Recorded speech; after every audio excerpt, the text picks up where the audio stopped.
Et sur les mitzvot sur lesquels mieux vaut, comment dire, mieux vaut mourir plutôt que de les transgresser. Et donc Yves, il avait dit oui, c'est simplement en public, etc. En fait, je pense, en fait, dans le Rambam, etc., il y a un avis comme ça dans la Gemara, etc. Mais en fait, normalement, non, ça veut dire, la règle, elle est, ça veut dire que sur les trois avérotes, même si c'est, on peut le faire dans les mots, hein, si vous voulez, je veux dire, il faudra que je retrouve où c'est, mais maintenant, une seconde, je vais essayer de, euh, c'est dans le, je vais essayer de retrouver de mémoire. Honnêtement, j'espère ne pas, encore une fois, je sais que c'est dans 10 secondes. Moi, j'aurais dit, une seconde. En tous les cas, on va faire le Rambam dans les mots. Bien qu'en fait, c'est plus, moi, je voulais commencer autre chose, mais je me dis d'un côté, pourquoi ne pas, j'ai pas envie c'est un sujet important quand même. Donc voilà, donc ça c'est le Rambam qui parle sur la mitzvah de sanctifier le nom d'Hachem en ce qui concerne les Juifs. Ok, on peut commencer depuis le début. De toute façon, on n'est pas pressé. Donc voilà. C'est le chapitre 5. C'est le chapitre 5 des lois, des fondements de la Torah. Rambam, il a un livre qui s'appelle comme ça, enfin une partie qui s'appelle comme ça, les fondements de la Torah. Donc c'est un des 14 livres, des 14 parties du Yad HaZakar.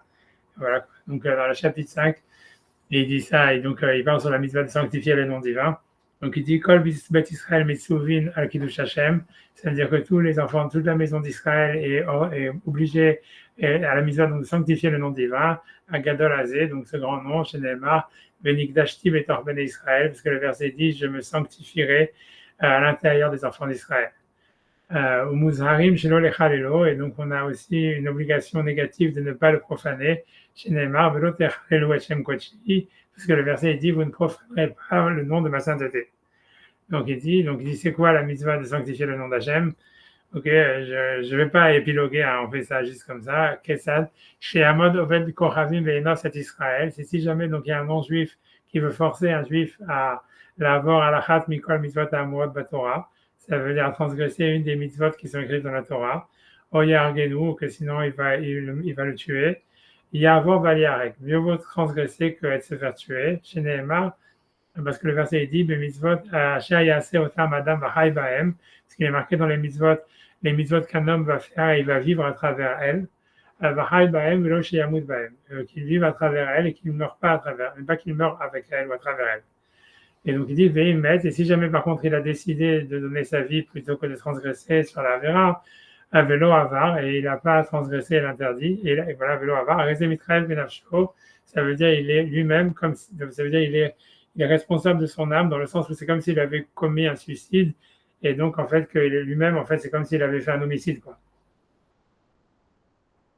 Ça, c'est ce que le Rambam il dit, etc. Et encore une fois, je vous dis, par rapport à ce qu'on a vu par rapport au Goy, où lui-même, le Goy, il n'a pas la misère de Kiddush Hashem. Encore une fois, la vraie question, c'est de dire pourquoi est-ce que pour un juif, on a besoin du Vachai Bahem, alors que le Goy, il n'a pas Vachai Bahem, et je ne vais pas rentrer là-dedans, etc. J'avance, tu vois, c'est le cas pour revenir dans la Halakha exactement.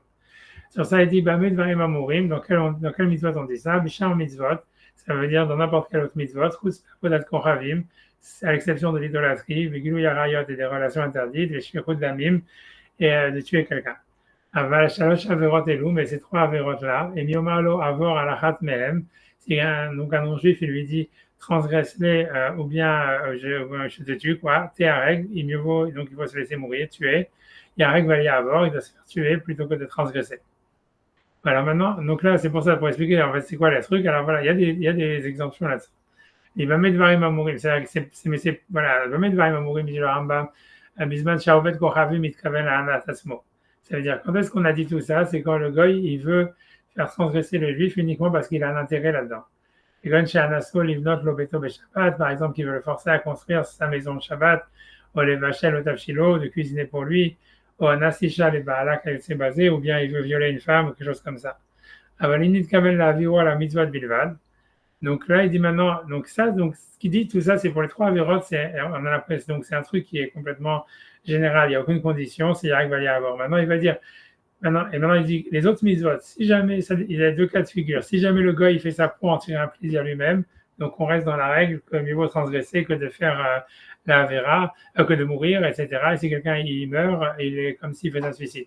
Mais il dit, mais si jamais, par exemple, le goy, en fait, il a l'intention, il veut simplement le faire transgresser la Torah, Donc, אם נתכוון להעבירו על מצוות בלבד, אם היה בינו לבין עצמו, donc c'est là où il y a la différence. Si jamais en fait il y a pas, c'est pas en public, ben shama Sarah mais Israël, il n'y a pas dit juif, donc on reste dans le règle de Ya'avor Bali règle, mieux vaut, donc il faut transgresser et ne pas se faire tuer. Mais par contre, si jamais, encore une fois, donc c'est devant 10 personnes et le non-juif, il a l'intention de le faire spécialement parce que pour le faire transgresser une mitzvah, pas parce qu'il a un plaisir là-dedans, alors à ce moment-là, même là, il y a la mitzvah de Kiddush Hashem sur n'importe quelle mitzvah. Israël, mais si jamais donc il a forcé devant 10 juifs, il y a règle va y avoir, ça veut dire il doit se laisser tuer, il doit donc se tuer plutôt que de transgresser. Et même si jamais il a simplement l'intention de le faire transgresser une mitzvah secondaire, qui n'est pas des trois mitzvahs. Donc ça, c'est la halakha, c'est ça l'idée. C'est les trois mitzvot, il arrive à y avoir quoi qu'il arrive. Et c'est pas une question parce qu'on transgresse la vérité. Comme je vous dis, c'est si quelqu'un, en fait, c'est marqué clairement dans la halakha que si quelqu'un il se prosterne à une idole parce qu'il veut pas qu'on le tue, ça ne s'appelle pas qu'il a fait la Vodazara. Ça veut dire qu'il ne transgresse pas la Vera en réalité, surtout dans la Vodazara techniquement. Mais donc la raison, mais en fait c'est pour ça, c'est simplement qu'il faut sanctifier le nom divin. C'est une mitzvah, tu vois, qui n'a rien à voir, tu vois. Ça veut dire voilà, et ça se fait même en privé. Ça semblerait que dans la Vodazara, il y a la sanctification du nom divin, ça se fait même en privé, même s'il n'y a pas 10 personnes, même s'il n'y a pas 10 juifs, etc. C'est la même chose pour tuer quelqu'un, on a l'impression que c'est une autre logique, comme on a vu, c'est qui te dit que tu dois plutôt, qu'est-ce qui te permet de tuer quelqu'un d'autre pour sauver ta vie, quoi. Et encore une fois, ce qui est intéressant, c'est qu'un goy, il n'aurait pas cette logique. Un goy, il aurait le droit de tuer quelqu'un pour sauver sa vie, puisque le Rambam, il a fait aucun exemple. Quand il a dit un goy, lui, il doit jamais donner sa vie pour une mitzvah, il a fait aucune exemption, quoi. Ça veut dire que, comme je vous ai dit, c'est pour ça que c'est intéressant cette histoire. Ça veut dire en fait que la loi de la morale, elle est très différente chez le goy que chez les juifs, quoi. Ça veut dire que chez le juif, en fait, c'est un truc plus global. Il regarde la chose d'une manière plus globale, de dire voilà comment je peux tuer quelqu'un pour sauver ma vie. Alors que pour un goy, c'est non, si ta vie elle passe avant et c'est sûr que si tu dois tuer quelqu'un, tu dois tuer quelqu'un pour sauver ta vie, quoi. Un truc comme ça, on a vu la semaine dernière. Et tu vois, encore une fois, l'idée c'est que pour la Torah, c'est un humanisme pour les non-juifs, mais c'est pas un humanisme pour les juifs, quoi. Et c'est un truc comme ça, tu vois, ça serait ça c'est ça l'idée, tu vois. Mais voilà, mais en tous les cas, il y a cette idée-là. Mais pour moi, l'idée que, comme moi j'avais parlé, pour moi, le truc qui est le plus compliqué dans cette histoire-là, c'est parce qu'il y a une autre halakha qui elle est complètement débile. Tu vois, c'est pas débile. C'est la dernière halakha que tu vois, en fait, que le Rambam, lui, il a, tu vois, je sais pas encore, tu vois, ça veut dire, il a pas suivi la Gemara réellement. Ça veut dire, j'ai envie de secondes. Je vais revenir sur ça parce que pour moi, vraiment, c'est un mystère de la halakha et que personne n'en parle et que pour moi, c'est un truc, tu vois, alors que c'est un truc de vie ou de mort. Pour moi, c'est un truc complètement bizarre, mais ça veut dire, tu vois, ça veut dire, je vais simplement expliquer, tu vois, c'est parce que, j'espère retrouver simplement s'il y a un Kesef Mishneh ou quelque chose comme ça qui ramènerait la référence parce que je cherche la Gemara, quoi, c'est ça l'histoire. Ouais, même pas, une seconde. Hmm.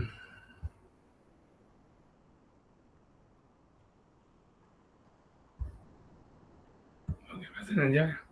Ok, désolé, en tous les cas, je vais essayer avant une seconde. Je vais chercher, je vais essayer avec un petit d'Ishmael. Alors, on va trouver des secondes.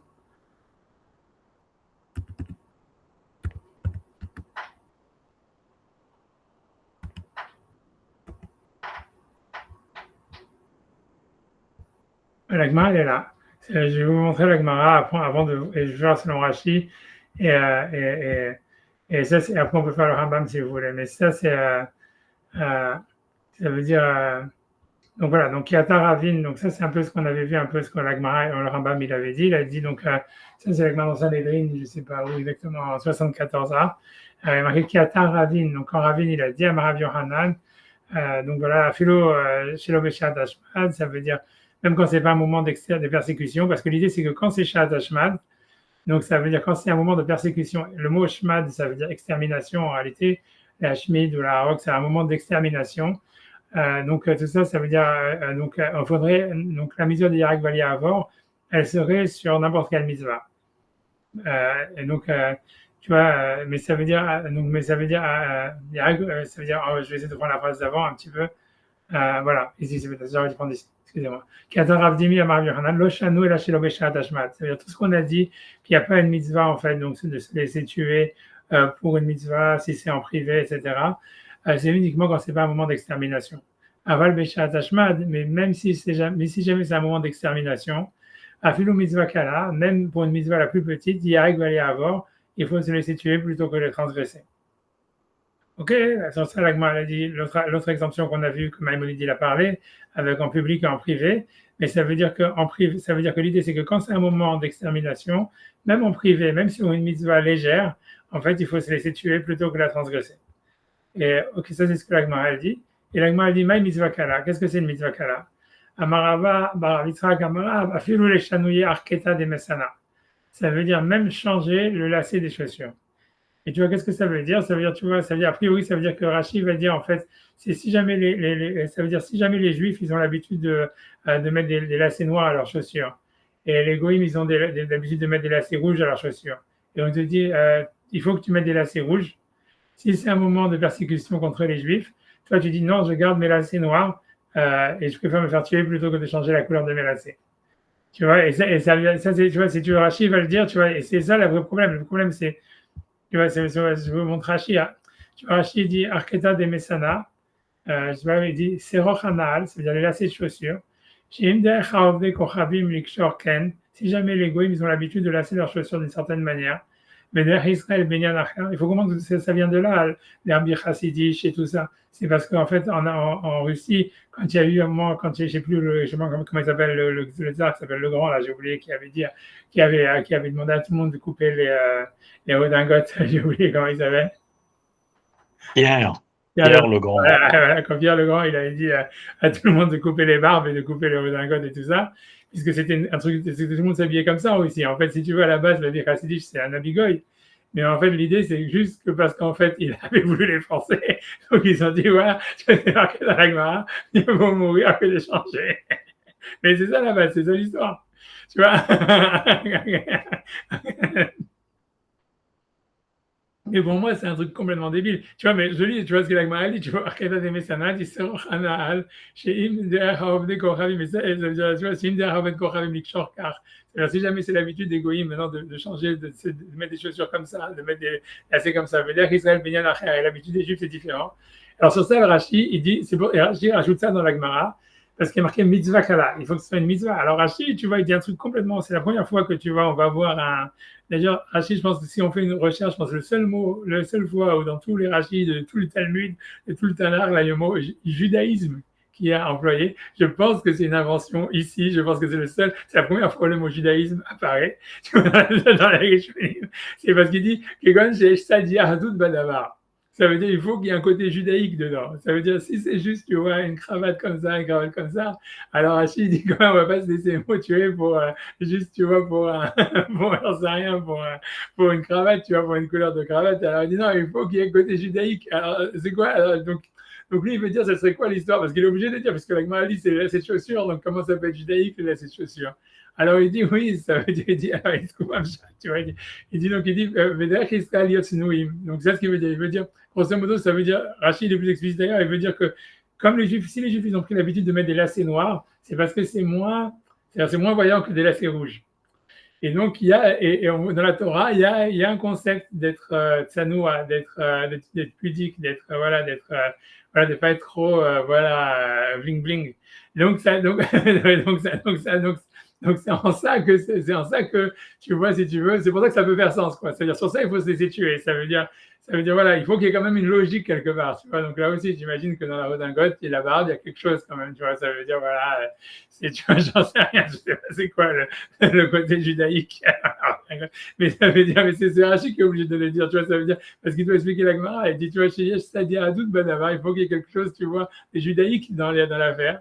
Ça veut dire qu'Israël Yossinouim, donc il dit, parce que l'habitude des Juifs, c'est de s'habiller de manière plus modeste, donc ça veut dire avec des couleurs moins voyantes, et que les Goïms veulent les forcer à mettre des couleurs plus, j'en sais rien, voilà, plus voyantes. Et donc, à Filou Chinouisé, donc même un changement comme ça, Shen Kan Mitzvah, que c'est pas une Mitzvah, et la Minak Be'alma, mais que c'est qu'une habitude que les Juifs ils ont prise. Yekadesh et Shamaim Bifnei Chaverav Israël. Donc, il faut se tuer ou se laisser mourir devant ses amis juifs, tu vois, pour ne pas changer de chaussures, etc. Et aller avoir. Mais ça, tu vois, pour moi, c'est un grand mystère parce que je me dis, mais de quel droit elle peut dire un truc comme ça? Tu vois, ça veut dire, je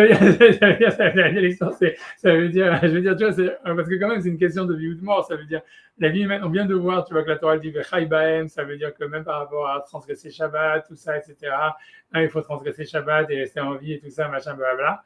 On a l'impression que si jamais quelqu'un, tu vois, il vient t'attaquer sur, en fait, sur le judaïsme, tu vois, ça veut dire un truc, tu vois, voilà, changer tes chaussures, mettre t'habiller avec une autre redingote et tout ça, un truc comme ça. Ça veut dire couper la barbe, alors qu'il n'y a rien comme mitzvah, ni rien du tout. Tu vois, ça, non, c'est passé. Tu vois, c'est comme mieux pour mourir, tu vois, que se couper la barbe. C'est pareil, c'est en période de Shmat, quand même, en période d'extermination, que justement la notion de sanctifier de faire Kiddush Hashem, elle prend toute sa valeur, toute sa signification. Parce qu'on veut te tuer, on veut te nier en tant que juif, on veut te nier ton droit à l'existence.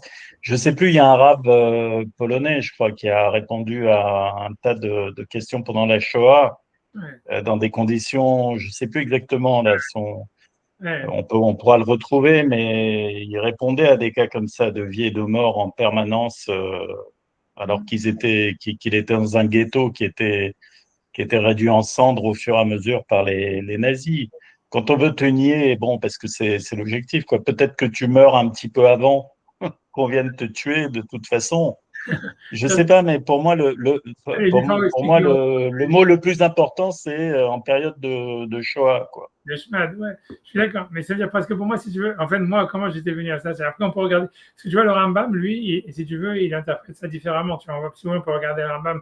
Je vais vous montrer le Rambam avant de dire ce que moi, c'est mon problème, moi, avec tout ça. Si tu vois, si on revient sur le Rambam, 2 secondes, et je fais ça, hop. Tu vois, donc lui, comment le Rambam, il ramène cette histoire de Shad Hashmad, il dit, déjà, il dit pas le mot Shmad, qui veut dire extermination. Il dit décret, on ne sait pas quel décret exactement. Donc voilà, donc il dit quand même, vous chez un mode Melech Raja, ça veut dire qu'il y a un roi mauvais comme Nabucodonosor, Nebuchadnezzar, Haverab, et ses amis, Veixor Xera l'Israël, les Vatal d'Atam. Donc lui, il dit que c'est contre la religion, tu vois, je sais pas, tu vois, d'un côté, tu vois, il commence, tu vois, c'est-à-dire les Vatal d'Atam ou Mitzvah Mina Mitzvot. Donc tu vois, et tu vois, alors que dans la Torah, c'est marqué explicitement pas comme ça, tu vois. Je ne sais pas quel est son problème, tu vois, avec, tu vois, c'est l'histoire du lacet de chaussure, il a laissé tomber, tu vois. Ça veut dire comme il ne comprenait pas, il est bien, tu vois, c'est que lui, il a pas froid aux yeux que tout ce qu'il ne comprend pas, il ne le rapporte pas, tu vois, en disant, ok, ça serait une faute dans les livres. Tu vois, il y a un règle il y a à avoir, tu vois, ça veut dire voilà, qu'il se fasse tuer. Ok, tu vois, comme le Rambam, il a ramené, ça fait sens, parce qu'au moins, c'est sur une mitzvah, c'est-à-dire c'est un décret antisémite, un décret contre la Torah, et on te dit, voilà, et dit, mitzvot, tu vois, il y a un règle il y a à avoir, afil al mitzvot. Mais il ne ramène pas l'histoire C'est du. marrant, ça rappelle l'histoire de Pourim. Et justement, tous les sages du Sanhédrin, eux, ils avaient décidé plutôt de passer en dessous. Ils avaient, ils avaient décidé. Pourtant, l'autre, il avait quand même en tête son décret d'extermination, quoi. Je pense qu'il devait le savoir aussi. Je veux dire, il avait dû écrire son Mein Kampf avant de mettre sa menace à exécution. Ouais, Et il devait s'en douter, hein. Je sais pas, c'est vraiment intéressant, hein. Il y a beaucoup de. mais parce que, ouais, je veux dire, en fait, C'est intéressant, hein, mais bon, ils avaient ils avaient pas pris cette direction, quoi. Ils avaient plutôt essayé de plier, de trouver des ouvertures comme ça pour ne pas. Il y a que Mordechai qui lui, il avait senti quand même je veux dire, il avait senti de quoi il s'agissait. Quoi, c'est une attaque. On attaque les Juifs, on attaque directement la Yahadout, on veut effacer le nom de Dieu. C'est ça l'histoire. On s'en prend pas vraiment à nous, on s'en prend à ce qu'on représente. ouais, c'est possible que c'est ça l'histoire, tu vois, mais d'un côté, en tout cas, ce que je veux dire, en tout cas, c'est clair que Maïmonide, il a quand même fait, tu vois, je sais pas comment est-ce qu'il s'arrange avec la Gemara, quoi. Et que tu vois, en fait, il parle des mitzvot, etc. Mais pour moi, ce que je veux dire, parce que comment moi j'en suis venu à ça, tu vois, parce que pour moi, parce que m'a plus même reposé la question, même, tu vois, la semaine dernière et tout ça, ça veut dire, parce que pour moi, c'était l'histoire quand on m'a dit sur les conversions à l'islam, tu vois. C'est-à-dire qu'en fait, parce que même, en fait, tu vois, parmi les types qui avaient été pris en otage, tu vois, et l'idée, c'est de savoir est-ce qu'il fallait leur demander de se convertir à l'islam.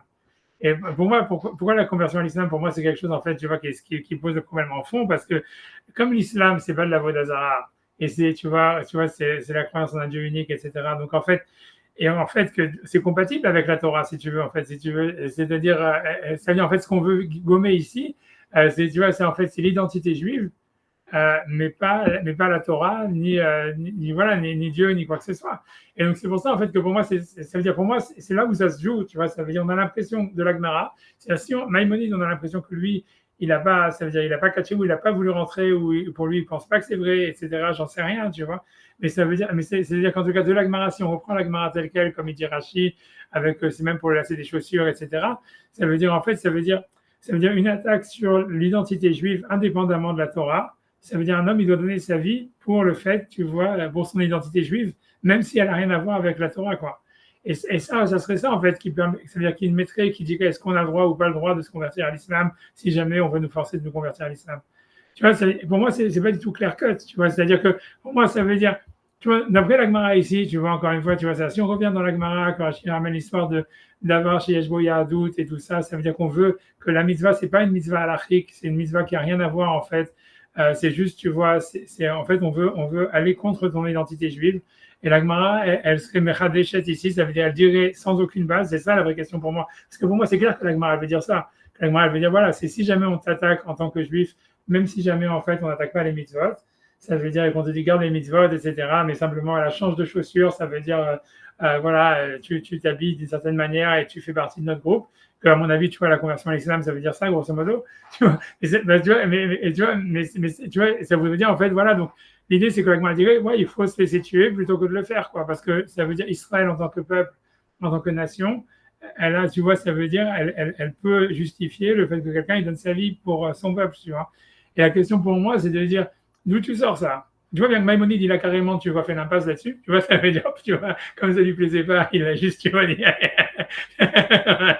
tu vois, je sais pas qu'est-ce qu'il avait, ou il avait une gloire effacée, ou il a effacé lui-même, ou j'en sais rien. Dans tous les cas, il a complètement, tu vois, fait un truc, il a dit non, ça parle des mitzvot, ça parle de ça, etc. Mais tu vois, mais ce que je veux dire, l'idée, c'est que si on prend la Gemara telle quelle et que tu vois, a priori, moi je pense que c'est pas moi qui va trancher là-dedans, mais je veux dire, c'est clair que Rashi veut dire en fait, et on sent très bien en fait que le peuple d'Israël a son importance indépendamment des mitzvot, tu vois ce que je veux dire. Ça veut dire, chaque juif il sent en fait que ça veut dire voilà que je veux dire, tu vois, tu vois, je sais pas comment dire, tu vois, ça veut dire en tant que donner sa vie pour le peuple d'Israël, tu vois, on a l'impression, en tout cas, si c'est ça ce que la Gemara veut dire, et c'est ça ce que la Gemara semble dire, tout le monde ressent qu'on va pas dire que c'est normal, mais que ça fait sens, on va dire. Ah non, je ne sais pas pourquoi. Tu vois, la question de dire, tu vois, ça veut dire qu'alariquement parlant, tu vois, c'est comment, alariquement, tu justifies ça, tu vois, c'est comment la Gemara, elle peut sortir un truc comme ça, out of the blue, alors qu'elle était en train de dire non, mais ça, non, ça veut dire si c'est pour Shabbat, non, si c'est pour ça, cacher, non, si ça, non, mais, et qu'elle dit non, mais ok, mais s'il y a un décret, alors ok, si c'est pour aller contre les mitzvot, ok, mais après elle te sort un truc comme ça, on te dit, ouais, mais si c'est un moment d'extermination et qu'on veut remettre en cause d'Israël, alors même sur ces chaussures, sur le truc le plus qui a rien à voir avec la Torah, mieux vaut donner sa vie, tu vois. Et tu es obligé même, tu vois, puisqu'elle dit pas, tu as le droit de donner ta vie, c'est Yarok Valéor, ça veut dire, il faut donner sa vie, tu vois, pour son identité. Tu vois, je sais pas, tu vois, honnêtement, pour moi, je sais que ça, j'en sais rien. Il n'y a pas un prisme comme quoi Agmara parlait quand tu étais en Israël, enfin en tout cas dans un pays juif, alors que Maïmonide et Rashi parlent en galoute, quoi, où on n'a pas le. Et effectivement, après, l'acte politique en galoute, ben, c'est surtout sur ta religion, on va pas. Enfin, mais quand tu es dans le pays, si tu fais changer d'avis à tout le monde, ça fait un acte politique plus fort, quoi. Ils sont en Babylonie, tu vois, ça veut dire les auteurs qui parlent, tu vois, ils n'ont aucune source de la Mishnah derrière, c'est des auteurs tardifs, tu vois, c'est Rav Yitzhak Bar Marav, tu vois, c'est pour ça, ils disent quand il est venu, tu vois, des Haït Israël, justement, mais ça veut dire l'idée, c'est que, tu vois, c'est tous les auteurs qui disent ça, tout ça, c'est en Babylonie, tu vois, ça veut dire que tu vois, c'est en Babylonie, donc je sais pas, tu vois, non, tu vois, mais c'est sûr que la chassidoute, elle est basée sur ça, tu vois, c'est de dire, voilà, on a notre Streimel, on a notre machin, on a notre barbe, on a notre truc, et ça veut dire, voilà, et on est prêt à mourir pour ça, et même si ça n'a rien à voir avec la halakha. Moi, ça me fait penser au voile, quoi. C'est-à-dire qu'en fait, c'est un acte politique, c'est plus un acte religieux. Donc, en Ouais. fait, et Rambam, ça lui va pas, quoi. Je pense qu'il dit, bah non, le politique, c'est rien à foutre là-dedans, donc on fait du religieux, mais c'est pareil, Ouais. en fait. Ouais, non, je comprends, mais pour moi, c'est super difficile que la Gemara, elle pense, tu vois, que quelqu'un, tout d'un coup, elle sort de ce bleu que pour une raison politique, un homme peut donner sa vie, quoi. Je veux dire, c'est ça la question pour moi, tu vois, Et ça, et elle le voit ça comme une évidence, elle amène aucune source, elle le dit, tu vois, comme ça, ouais, c'est normal, tu vois, ça veut dire, elle en fait même une obligation, tu vois. Je sais, pour moi, c'est étrange, tu vois, c'est de quel droit tu dis ça, sur quoi tu te bases, tu vois. Et le plus incroyable, c'est qu'après ça, quand tu regardes les commentaires, tu vois bien, comme je vous dis, quand on va chercher la source Maïmonide et tout ça, c'est le silence des agneaux, tu vois, c'est-à-dire, il n'y a personne qui en parle. Et moi, j'ai pas Non, regardé. Ouais. si tu regardes la Shoah, c'est la même chose. C'est-à-dire qu'ils ont commencé par faire porter les toits juifs, ce qui ressemble à ce lacet différent. Et puis finalement, ils finissent par les tuer. Donc de toute façon, il te dit, à un Ouais, moment donné, s'ils tu commencent à vois, faire ça, c'est qu'ils vont te tuer, quoi. Donc c'est ce bon, qu'il a dit, ouais, c'est ce qu'il a dit. Il a dit, ouais, ça, de toutes les manières, c'est juste une question de temps, donc autant, tu vois, autant de battre, autant de trucs, tu vois, autant, j'en sais rien, tu vois, autant mourir de manière héroïque qu'à petit feu, quoi. Alors maintenant, ouais, ouais. Autant faire Massada que de se faire massacrer, quoi. ouais, Voilà, c'est ton. ouais, c'est ça, peut-être, tu vois, j'en sais rien. Ouais, c'est même ça, c'est un chidouche, parce que tu vois, normalement, t'as pas vraiment de permissivité, tu vois, tu vois, c'est pour ça que si tu veux, la plupart des autorités rabbiniques, elles étaient contre la révolte du ghetto de Varsovie, parce que ça veut dire, t'as pas vraiment de droit d'écourter ta vie, quoi. Ça veut dire, c'est tout, ça veut dire, tu dois vivre, c'est comme l'euthanasie, tu vois, je veux dire. Si jamais, si jamais, ce que jamais veut, Et du coup, Massada, c'est très mal vu par les rabbins parce que moi, on me l'a appris quand j'étais jeune, parce que j'étais sioniste. c'est Et très c'était compliqué vachement bien. parce qu'il y a eu, il y a eu un revirement au milieu et tout ça. Parce qu'au début, il y a Rabban Gamliel, je sais pas quoi, il y avait plein de rabbinim qui étaient dans Masada à la base. Et puis lui, il a tué, c'est toute une histoire. Je sais pas, maintenant, je ne saurais pas si j'arriverai par contre à récupérer les références là-dessus. C'est super intéressant, Masada, parce que je pense que Bar Korba, il était en famille avec un des auteurs de la Mishnah, très, très important, qui était réfugié avec lui là-bas à Masada. Et c'était lui qui il faisait des filotes et je sais pas quoi. C'est pour ça qu'il y avait un soutien. Et puis il y a un moment où tu vois, où Bar Korba, si tu veux, ça veut dire ou bien il tue son oncle, ou bien je sais plus comment ça se passe. Maintenant, je ne saurais plus retrouver la Gemara là-dedans. Pour moi, je peux tenter si ça vous intéresse. Mais vous voulez que ça vous intéresse, c'est un peu hors sujet, mais on peut rechercher. Mais si je tente, si je ne trouve pas, tu vois, je, je vais, je, je vais essayer, hein. Honnêtement, je ne sais pas du tout. Je sais que c'est une Gemara ou un Midrash quelque part. Maintenant, pour le retrouver, euh,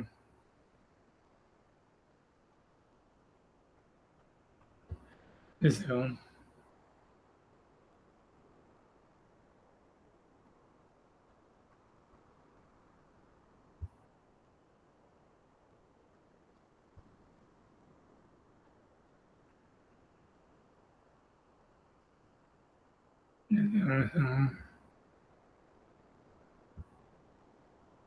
J'essaie de regarder parce que là où la Gemara parle de Bar Korba, c'est dans.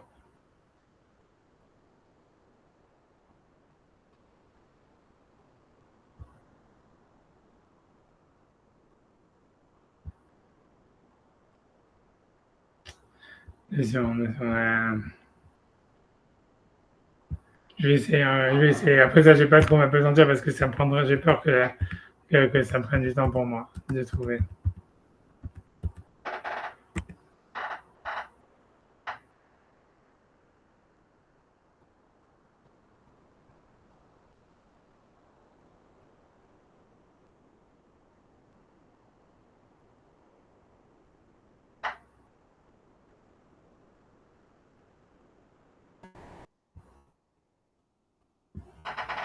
J'étais encore ça. Après, je vais.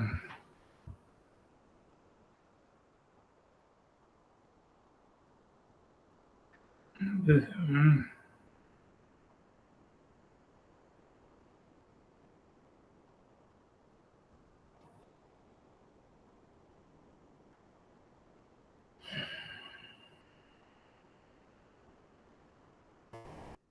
deux secondes, deux secondes.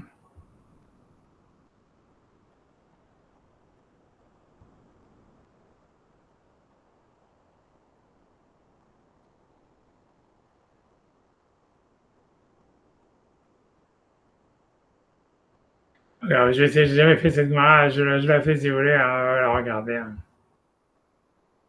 C'est un Talmud Yerushalmi. J'essaie de le remettre au début, hein.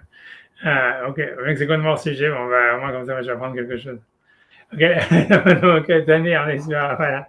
Il y a la traduction en anglais en bas, donc de toutes les manières, on pourra toujours tricher si on est bloqué. Daniel, Rabbi Shimon ben Yochai, donc il est dans donc il dit Rabbi Shimon ben Yochai, il enseigne, donc c'est un Yerushalmi dans, je je crois Ta'anit, je ne sais plus quoi, ouais. Ta'anit 4-5, je sais pas quoi. Voilà. Donc, Taner Rabbi Shimon ben Yochai, Akiva, Rabbi. Donc, Rabbi Shimon ben Yochai, c'est un élève de Rabbi Akiva.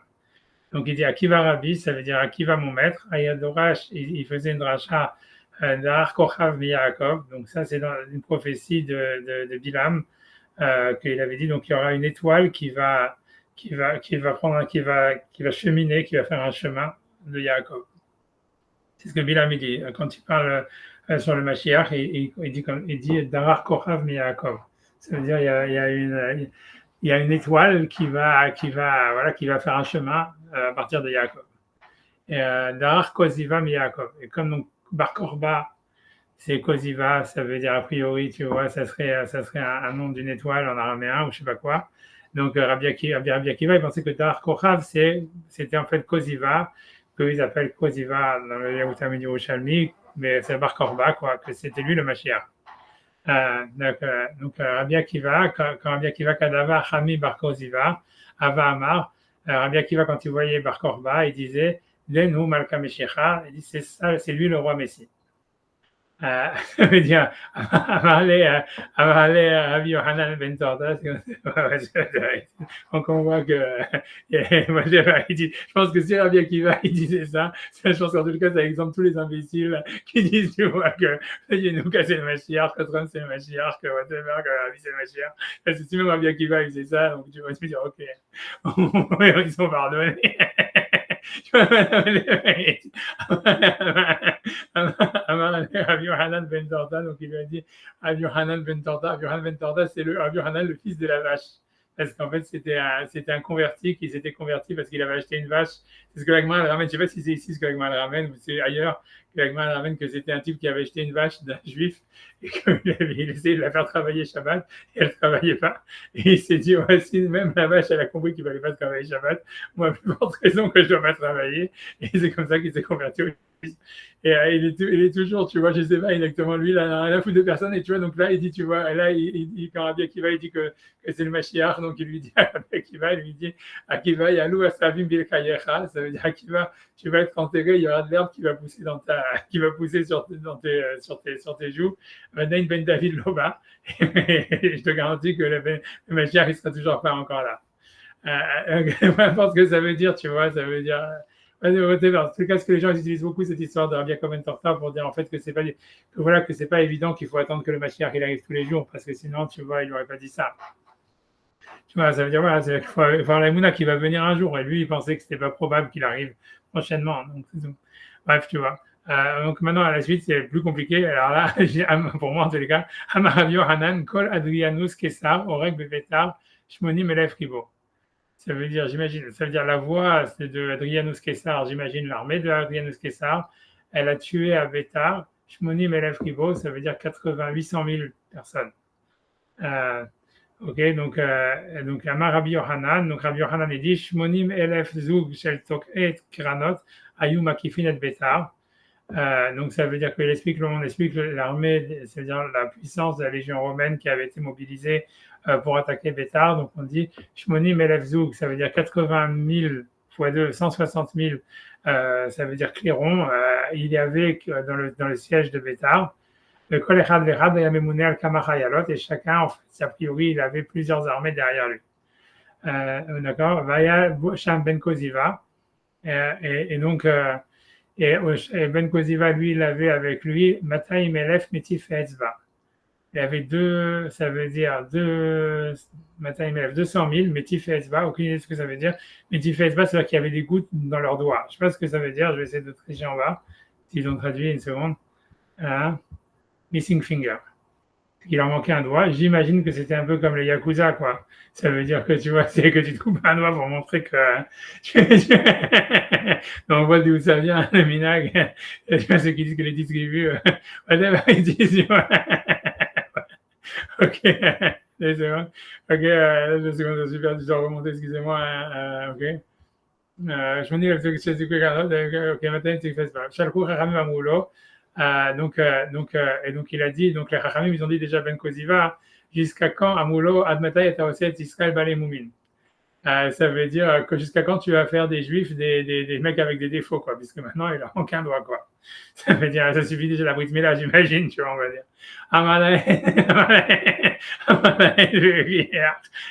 Les podcasts, ça veut dire, sinon, comment est-ce que je pourrais, en fait, les vérifier s'ils sont, si on peut leur faire confiance ou pas. Amulo, kol mi she'no'rochev al soso v'oker erez min Lebanon, lo yeh niktav b'hysteria shelcha. Ça veut dire tout celui ça veut dire que s'il ne rechevauche pas son cheval et il déracine un cèdre du Liban, qu'il ne faut pas qu'il soit écrit dans ton Istrateia Shelcha, ça veut dire dans ton armée ou quelque chose comme ça. J'ai encore une fois triché, j'ai oublié à chaque fois de scroller, désolé. Hein. Mais, ça veut dire running on his horse country, put a cedar of Lebanon should not be enrolled in your army. Je sais pas ce que ça veut dire, un petit truc. Ok, on s'en fout. Hysteria. Peu importe. Donc, ok, on va voir. On continue. Excusez-moi, je suis obligé de remonter à chaque fois. Ok. J'arrive. Voilà. Mais c'est là. Ayulo, Mataim, Elefkar, Kar ou Mataim, Elefkar. Ça veut dire qu'il avait 200 000 a priori qui pouvaient déraciner les arbres du Lébanon en chevauchant et 200 000 qui avaient en plus un droit à couper. Donc, et quand il allait en guerre, il disait Ribonet de Alma, ça veut dire maître du monde, lotisod velotirsof. Ça veut dire, en fait, grosso modo, n'interviens pas. Ça veut dire n'aide pas, mais ne nous emmerde pas, grosso modo, tu vois.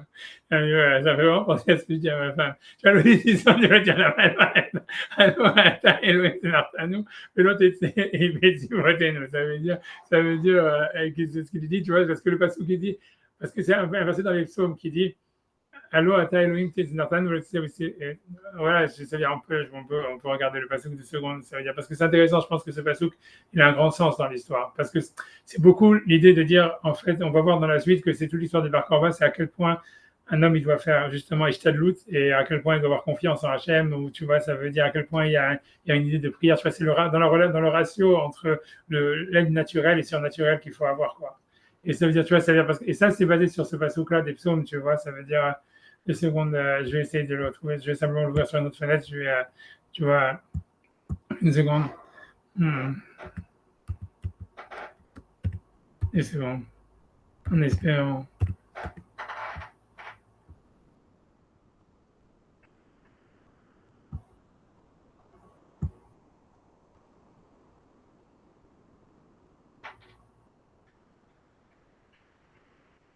Ouais.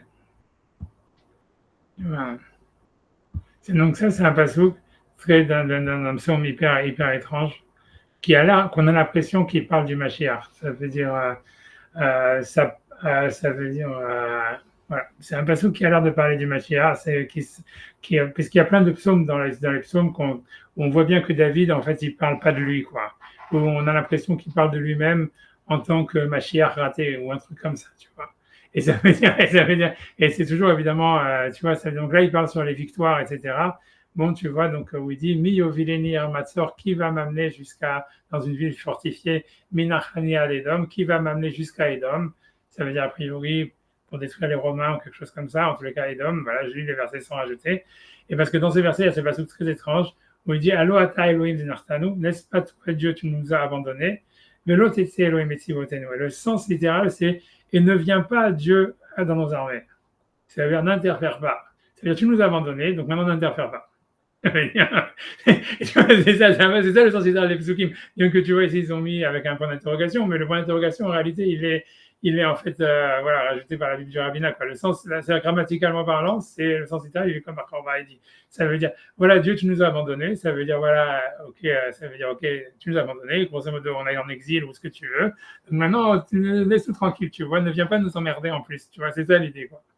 Et donc, c'est ce que Marc Orban, tu vois, il disait. Tu vois, donc, c'est ça, c'est ce que, tu vois, deux secondes, donc, tu vois, dans les Yerushalmi, donc, c'est ça, tu vois, que, tu vois, dans les Yerushalmi, c'est ce qu'il disait. Donc, il disait, ça ressemble beaucoup à Israël aujourd'hui, tu vois, ça veut dire ça, tu vois, c'est un peu quand tu vois Israël Chilonim, ça veut dire ça. Surtout quand tu regardes ceux qui ont fait la Médina au début, tu vois, c'était un peu cette idée de dire, voilà, tu nous as fait chier pendant 2000 ans et tout ça, au moins maintenant, laisse-nous tranquille, tu vois. On a déjà payé, quoi. On a déjà donné. Tu vois, donc, on se dit, voilà, ok. Mais c'est pour dire que ça existait déjà, tu vois, là, dans le Talmud Yerushalmi, tu vois que c'est le Talmud qui était avant le Talmud Babi, donc c'est du 5e siècle ou quelque chose comme ça. Donc, ça veut dire, voilà, tu nous as abandonnés, donc maintenant ne viens plus dans nos armées, laisse-nous tranquille. Shalosh Shanimou Mersa, pendant 3 ans et demi, Asa Adrianos Makif al-Betar. Donc pendant 3 ans et demi, il aurait fait le siège sur Bétar. Et maintenant, il y avait, tu vois, selon l'Agmara, qui a toujours une vision toujours complètement différente de ce qui se passait vraiment dans l'histoire, c'est évidemment si le siège il marchait pas, la résistance ne venait pas des 400 000 soldats, ni rien du tout, mais Rabbi Elazar Amodaï, qui était en fait, tu vois, l'oncle de Baran Bar Korba. Tu vois, Rabbi Elazar Amodaï, Yoshev à la Sag, à la Efer, au Mitbael de Cholium.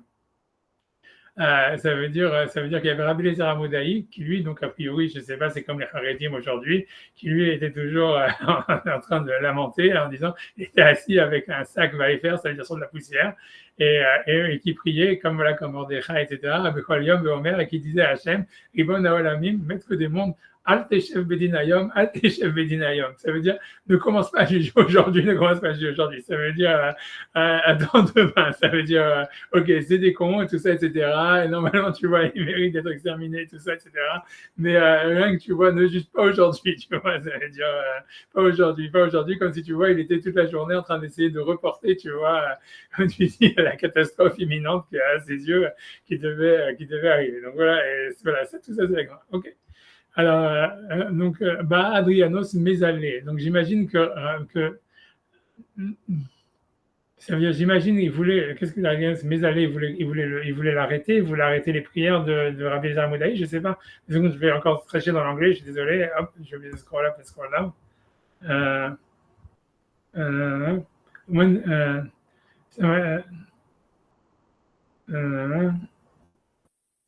Adrien wanted to go away. Ah, il avait laissé tomber. Ça veut dire, en voyant toute cette débilité, quoi, j'ai l'impression que Adrien, il s'est dit, bon, de toute façon, à quoi ça sert? C'est tous des cinglés. Tu vois, lui, il voulait, ok, je m'en vais, c'est pas grave, qu'il reste entre eux. L'autre qui dit, Dieu nous a abandonnés, ne viens pas nous emmerder, et l'autre qui est en train de prier, ne juge pas aujourd'hui. Donc, Adrianos, il se disait, ok, je vais m'en aller, c'est bon, j'ai ma dose de ces imbéciles. Ok, donc il te dit, ok, deux secondes. Donc il dit, ok, deux secondes, excusez-moi. Donc il lui a dit Amarechat Kutaï, donc il y a un QT1, donc on va voir justement d'Afka, je pense.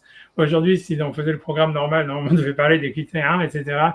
En tous les cas, donc c'est donc des pseudos, on ne sait pas exactement si c'est des juifs ou pas des juifs, mais a priori c'est des juifs qui avaient reçu la Torah à un moment en tous les cas, mais qui se sont ça veut dire en tous les cas donc voilà, pour dire historiquement les QT1 c'est des peuplades qui avaient été amenés par Nabucodonosor lors de l'exil des 10 tribus et qui ont accepté sur eux certaines mitzvot, en tous les cas peut-être toutes les mitzvot même, mais en tous les cas qui étaient depuis avec la reconstruction, le retour des Juifs pour le deuxième temple, ça ne s'était pas passé vraiment à l'harmonie, quoi. Et donc ils étaient toujours, on va dire, voilà, pas tellement, voilà. Donc ils voulaient en fait que les Romains aient le pouvoir parce que pour eux, ça leur permettrait à eux de montrer de plus être des citoyens de deuxième classe.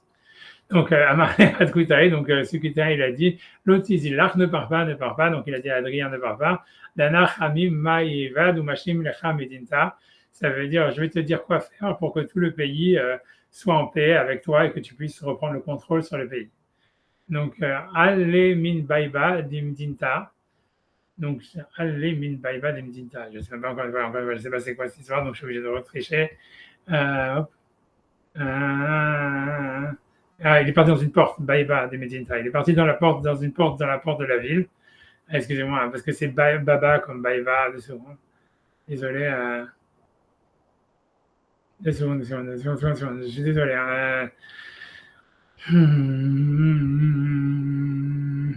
Il est parti dans une des portes de la ville. Al Vashkar Rabbi Eliezer Amodaï, Kaim ou Matzve. Donc il a trouvé Rabbi Eliezer Amodaï qui était levé et qui priait. Avad Nafshe, Lachishne Begavudne. Donc ça veut dire Avad Nafshe, il a fait comme si Lachishne Begavudne, comme s'il lui disait quelque chose dans l'oreille. Et donc ça veut dire l'idée, ça veut dire que comme a priori si tu veux ce QT1, j'imagine, en fait, il était comme un associé de l'Empire romain. Donc, si tu veux, il a fait comme si, en fait, maintenant, Rabbi Eliezer Amodaï, il était considéré comme un traître. En fait, tu vois, il était suspecté de partiser avec l'ennemi.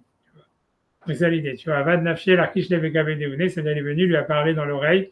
Et donc, Mune Bene Medinta, donc les gens de la ville, où j'imagine, donc, est-ce que c'était, ça veut dire à Jérusalem, ou je ne sais pas où c'était, où est-ce qu'il faisait ses prières sur Rabbi Eliezer Amodaï, s'il était dans Masada ou pas, j'en sais rien. Donc, en tous les cas, les gens de la ville, ils l'ont dénoncé à Bar Korba. Et tout n'est qu'avec Ben Kezouva, donc ils l'ont amené à Bar Korba. À Moulé, ils l'ont dit, Chamina Naousaba, et on a vu que, tu vois, ce grand-père, donc qui était un QT1 associé aux Romains, Mishtaïl et Chavivar, qui parlait à ton ami, Chavivar, qui dit, ça veut dire ton oncle, parce que Rabbi Eliezer Amodaï, c'était en fait l'oncle de Bar Korba. Ouais, en tous les cas, ça me fait penser vraiment il y a un Astérix Obélix comme ça qui s'appelait, j'ai oublié c'était lequel, je ne sais plus, bon, vous ne l'avez pas connu, j'ai oublié, c'est l'Astérix, c'est quoi, c'est la Zizanie ou je ne sais plus quoi, je ne sais plus c'est quoi. C'est ça, c'est exactement. Je connais mes classiques. Tu vois, que Goussini, lui-même, il connaissait le Talmud de Jérusalem. Tu vois, ouais, tu vois, même inconsciemment, tu vois. Hamina Ouzaba, de Michel Ravivar, donc il parle à ton oncle, Amarle Ma Amratlé, donc il lui a dit, qu'est-ce qu'il t'a dit? Ou Ma Malar, qu'est-ce que tu lui as dit? Amarle In Ana Amarlach Malka Ketali, ça veut dire, lui dit, si jamais en fait je te dis, qu'est-ce qu'il m'a dit? Alors, ça veut dire maintenant, c'est le roi qui va me tuer, grosso modo, ça veut dire l'empereur romain, ils vont venir me tuer. Veilo Ana Amarlach, et si je ne te dis pas, Adketal Tati, ça veut dire c'est toi qui vas me tuer. Ok, donc Tavli Malka Ketal Yativ Eloat. Je préfère que ce soit le roi qui me tue et pas toi. Donc je vais te dire qu'est-ce qu'il m'a dit. Amarli Dana Machni Medinta. Amarli Dana Machni Medinta. Il m'a dit qu'il va faire la paix avec le pays ou quelque chose comme ça. Donc j'imagine, j'espère que je ne me suis pas trompé dans la section, je refais, je lis, c'est comme ce que j'ai. Samaritan said to him, do not go away. The people of the city saw him. They said, did you say to him? And what did they say to you? He answered, if I shall tell you, the king will kill me. But if I don't tell you, you will kill me. It's better for me, the king should kill me, but not you. He said to me, I will make the town submit to the king. He came to Rabbi Eliezer from Modaï and asked him, what did the Samaritan say to you? He answered, nothing. Je ne sais pas, ça veut dire. Ah, ça veut dire qu'ils ont capturé d'abord le premier, le grand-père. Ça veut dire qu'ils ont capturé d'abord, ici c'est le QT1, ils ont capturé le QT1 et ils l'ont d'abord interrogé. Et lui, il a dit, ok, il m'a dit en fait que ça veut dire qu'il a dit qu'il était venu faire une proposition pour en fait faire la paix ou pour comment dire donner le pouvoir à Adrien. Et donc ça c'est ce que le QT1 il a dit parce qu'il préférait être tué plutôt que par Korba que par l'empereur. Mais ensuite quand ils ont contre-interrogé en fait Rabbi Eliezer Amodaï, il lui dit mais j'ai rien entendu, il m'a rien dit. Donc parce que lui il n'écoutait pas, tu vois. Et donc il dit ok, donc c'est un menteur, donc ils l'ont mis à mort. C'est ça l'histoire, tu vois. Donc c'est ça. Donc je reprends le texte original, tu vois. Donc c'est ça l'histoire. Ça veut dire donc c'est ça. Une seconde, je reprends dans les mots. Donc Amarlé, donc il lui a dit. Donc le Amarlé ici, c'est le QT1 qui a dit tout ça, qui avait été capturé en fait par la police de Bar Korba. Amarlé, okay, donc c'est pour ça qu'il dit, je vais te dire, Tabli Malka Ketal Yativ Elorat, c'est-à-dire je préfère que ça veut dire que ça veut dire c'est mieux que ce soit le roi qui me tue et pas toi. Amarli Dana Mashli Medita, donc je suis venu lui dire pour proposer un accord, comme quoi il allait en fait donner le pays, ça veut dire faire un accord de paix, ou en tous les cas de faire le shalom, quoi, de rentrer sous le gouvernement romain. Atta Gaber Abelazar Modaï, donc quand lui il a contre-interrogé Abelazar Modaï, Amarle Ma'amrillar, qu'est-ce qu'il t'a dit, Adin Koutaya, qu'est-ce qu'il t'a dit ce non-juif, ou ce Kutéen, Amarle Loklom, il m'a rien dit. Parce qu'il n'avait pas entendu. Amarle, qu'est-ce que tu lui as répondu? Amarle Loklom, je lui ai rien répondu. Yahav Bechad Beoud, donc il a frappé, Vekatle, il est mort. Miyad Yatsa Vatkol Ve'amra, donc tout de suite il y a une voix du ciel qui a dit Oy Roi et Alil Ozvi Atson Cherev al Zero Valain Yemino Zero. Donc ça c'est un pasouk Yavesh Tivash Valain Yemino Kaotire. Donc c'est un pasouk, à mon avis, tu vois, ma guess que c'est dans Yov. Je sais pas. Une seconde, c'est dans Echa. Non. Je ne sais pas d'où ça sort. Ok, bon, en tous les cas, ça veut dire, voilà, malheur à celui, tu vois, ça veut dire, malheur à mon berger et à Elil, ça veut dire qui est non, ça veut dire qui est Elil, qui est idolâtre, Osvi Atson, Cherev qui abandonne le troupeau et qui a un glaive entre ses mains, Valen Yemino Zero, et c'est sur son œil droit qu'il a mis son bras. Yavesh Tivash, ça veut dire que donc son bras va s'affaiblir, va être, on va dire, rétréci, il va sécher, va inimino kaotire, et son œil droit va s'éteindre. Rakta et Rabbi Eliezer Amodaï, tu as tué Rabbi Eliezer Amodaï, Zéroan, Shel Kol Israël, qui était le bras, la force d'Israël, Ven Yemina, mais leur œil droit, les Fechar Zéro, Shel Oto Aish, Yavosh Tivash, c'est pour ça que ta main droite, elle va être affaiblie. Ben Yemino Kaotike, et ton œil droit, il va aussi partir, il va être affaibli. Miyan Ilkeda Bétar, donc tout de suite, Bétar a été capturé, Venerak Ben Kouziva, il a été tué par Korba. Voilà, après ça, je ne sais pas si ça veut dire, je sais pas, on peut continuer, on peut aller jusqu'à la fin de l'histoire. Mais ce que je veux dire, tu vois, c'est pour expliquer, en fait, tu vois, c'est que, voilà, au début, il y avait un soutien et de Rabbi Akiva, et de Rabbi Eliezer Amodaï, etc. De Bar Korba, c'est pour voir ce que Tchégil avait dit.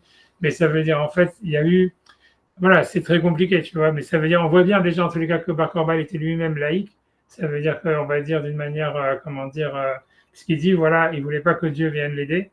Et que malgré tout, ça n'empêchait pas, si tu veux, le Rabbi Akiva de penser que c'était le Mashiach. Et ni Rabbi Eliezer Amodaï, tu vois que lui, on a l'impression que Rabbi Eliezer Amodaï disait simplement, ok, on peut et lui, il disait pas que c'était le Mashiach, mais en tous les cas, il disait en tous les cas qu'il faut prier pour lui, pour que, tu vois, au moins, il ne soit pas exterminé. Tu vois, ça veut dire que Hachem ne juge pas aujourd'hui, quoi, comme il disait. Tu vois, après ça, tu vois, on a l'impression que, voilà, qu'au fond, ça ne pouvait pas durer. Ça veut dire cette histoire que, voilà, je pense, tu vois, on a plus l'impression que, tu vois, ça veut dire, c'est comme si Bar Korba, il avait rien contre Dieu, mais là encore, tu vois, il en a contre les Haredim, si on veut, et même si c'est sa famille, etc. Et surtout parce qu'il les soupçonne, tu vois, un peu, tu vois, de traîtrise à la nation. Ça fait penser beaucoup à ce qui se passe aujourd'hui en Israël et tout ça, tu vois, c'est très proche, tu vois. Et qu'en fait, tu vois, c'est que, voilà, et qu'une fois, en fait, ça veut dire, c'est si jamais, en fait, il y aurait, tu vois, ça veut dire, on a l'impression, si jamais, en fait, il y a pas de, on va dire, c'est-à-dire qu'on a l'impression que la Yeshua, ou que ça veut dire que l'armée, ou peu importe, tu vois, elles soient, on va dire, athées. On a l'impression, pas athées ou j'en sais rien, en tous les cas laïques, on a l'impression que c'est pas quelque chose de négatif en soi, mais qu'en fait, à terme, c'est impossible, en fait, qu'un pays entièrement laïque, il puisse accepter, tu vois, des gens qui sont hors champ, quoi, complètement, même s'ils ont de leur famille, etc. Tu vois, et à un moment ou à un autre, ça va, tu vois, ça va. Tu vois, j'aurais dit, tu vois, on a l'impression qu'il y a un moment où ça peut pas, la cohabitation ne peut pas être éternelle, quoi. On a l'impression, c'est ça on a l'impression de ce que ça voudrait dire, quoi. Et après c'est fatal. Ça veut dire qu'une fois que la cohabitation elle est rompue, en fait, il y a plus de, voilà, ça veut dire, voilà, il y a plus de futur possible. On a l'impression, tu vois. Après ça veut dire maintenant, ça veut dire donc ok. Après, si vous voulez, on peut lire la suite, si vous voulez l'histoire, hein, j'en sais rien, ce qu'on voulait. Vous voulez qu'on amène la suite, parce que l'Agma ramène Atun Tienin Reche Gabé Adrianus, donc ils ont amené la tête de Bar Korba devant Adrien. Amarlon Man Katal Aden, donc il a demandé qui a tué celui-là. Amarle Chad Koutaya. Donc, pardon, il y a un Kutéen qui a dit Ana Katlate c'est moi qui l'a tué. Et encore une fois, je pense aussi dans cette histoire-là, il y a aussi l'incapacité à reconnaître qui est le traître. Tu vois, on voit bien que depuis le début, je veux dire, si on peut regarder cette histoire-là, moi, ce que ça me fait penser, c'est le fait qu'il demande à tout le monde de se couper un doigt pour le suivre, etc. Donc, on a l'impression qu'il y a vraiment un problème, tu vois, au niveau de à qui je peux faire confiance. Et qu'en fait, on a l'impression, en fait, que ceux, en fait, à qui vous pouvez pas faire confiance, en fait, c'est les QT1. Et que lui, en fait, il pense, non, ceux à qui je peux pas faire confiance, c'est les Haredim, quoi. Et tu vois, il y a un truc comme ça, tu vois, et c'est-à-dire qu'il y a une erreur, tu vois, en fait, au niveau de Bar Korba, de savoir à qui il devait faire confiance ou pas, tu vois. Il y a quelque chose comme ça. On voit ça, en tous les cas. Puisqu'on te dit, là, encore une fois, c'est pas par hasard qu'on te dit, voilà, il y a ce QT1 qui est venu, et si c'est encore un QT1 qui dit c'est moi qui l'a tué, etc., on a l'impression qu'eux, c'était, et qu'on voit bien que depuis le début, l'histoire de la confiance, elle était très importante, puisqu'ils demandent de se couper un doigt, etc. Et donc, ça veut dire, à mon avis, il y a quelque chose aussi là-dedans, tu vois. Ça veut dire, on voit bien que, en fait, le type, l'Arabe des Armodaï, il n'avait rien fait de mal, ni quoi que ce soit, mais il y a un manque de confiance. Ça veut dire, il les soupçonne d'être des traîtres, et en fait, quand il soupçonne les mauvaises personnes, en fait, les vrais traîtres, tu les vois pas, tu vois. J'en sais rien, tu vois, c'est ce qu'on voit d'ici, tu vois. Et de là à dire, tu vois, que ce qui s'est passé le 7 octobre, il y avait des complicités au sein de l'armée, c'est possible aussi, tu vois. Je vais pas parce qu'il y en a beaucoup qui pensent ça. Ça veut dire, voilà, parce que c'est pas normal que le temps de réponse était aussi long. C'est sûr qu'il y a eu quelque chose. Ça veut dire, on sait pas où, mais c'est sûr, tu vois, c'est sûr. Maintenant, où, à quel niveau, etc. Mais en fait, voilà, c'est whatever it is, tu vois. Bref, je veux faire la parenthèse parce que c'est ça ce que je vois ici, tu vois, parce que c'est encore un point de, si tu veux, comment dire, un point de truc. Puisque donc ici, en tous les cas, ici c'est le QT1 qui dit, un autre QT1 qui dit c'est moi qui l'ai tué. Amarle Hamili Pitoumé. Donc c'est quoi Pitoumé? J'ai aucune idée de ce que ça veut dire. Ça veut dire, j'imagine, sa blessure, j'imagine. J'aurais dit ça. J'ai un peu de la peine pour vous d'aller commencer à scroll up et down, mais on va dire que Pitoumé, ça veut dire sa blessure. Comme ça, après, je regarderai quand j'aurai un autre mot qui me ferait problème. Hamili Pitoumé, Ashkar Hakina Kricha Aloy. Donc, ils ont vu un serpent, ça veut dire qui était attaché autour de lui. Amarle Iloule Alaha de Katle, Man Hava Yakil Katle.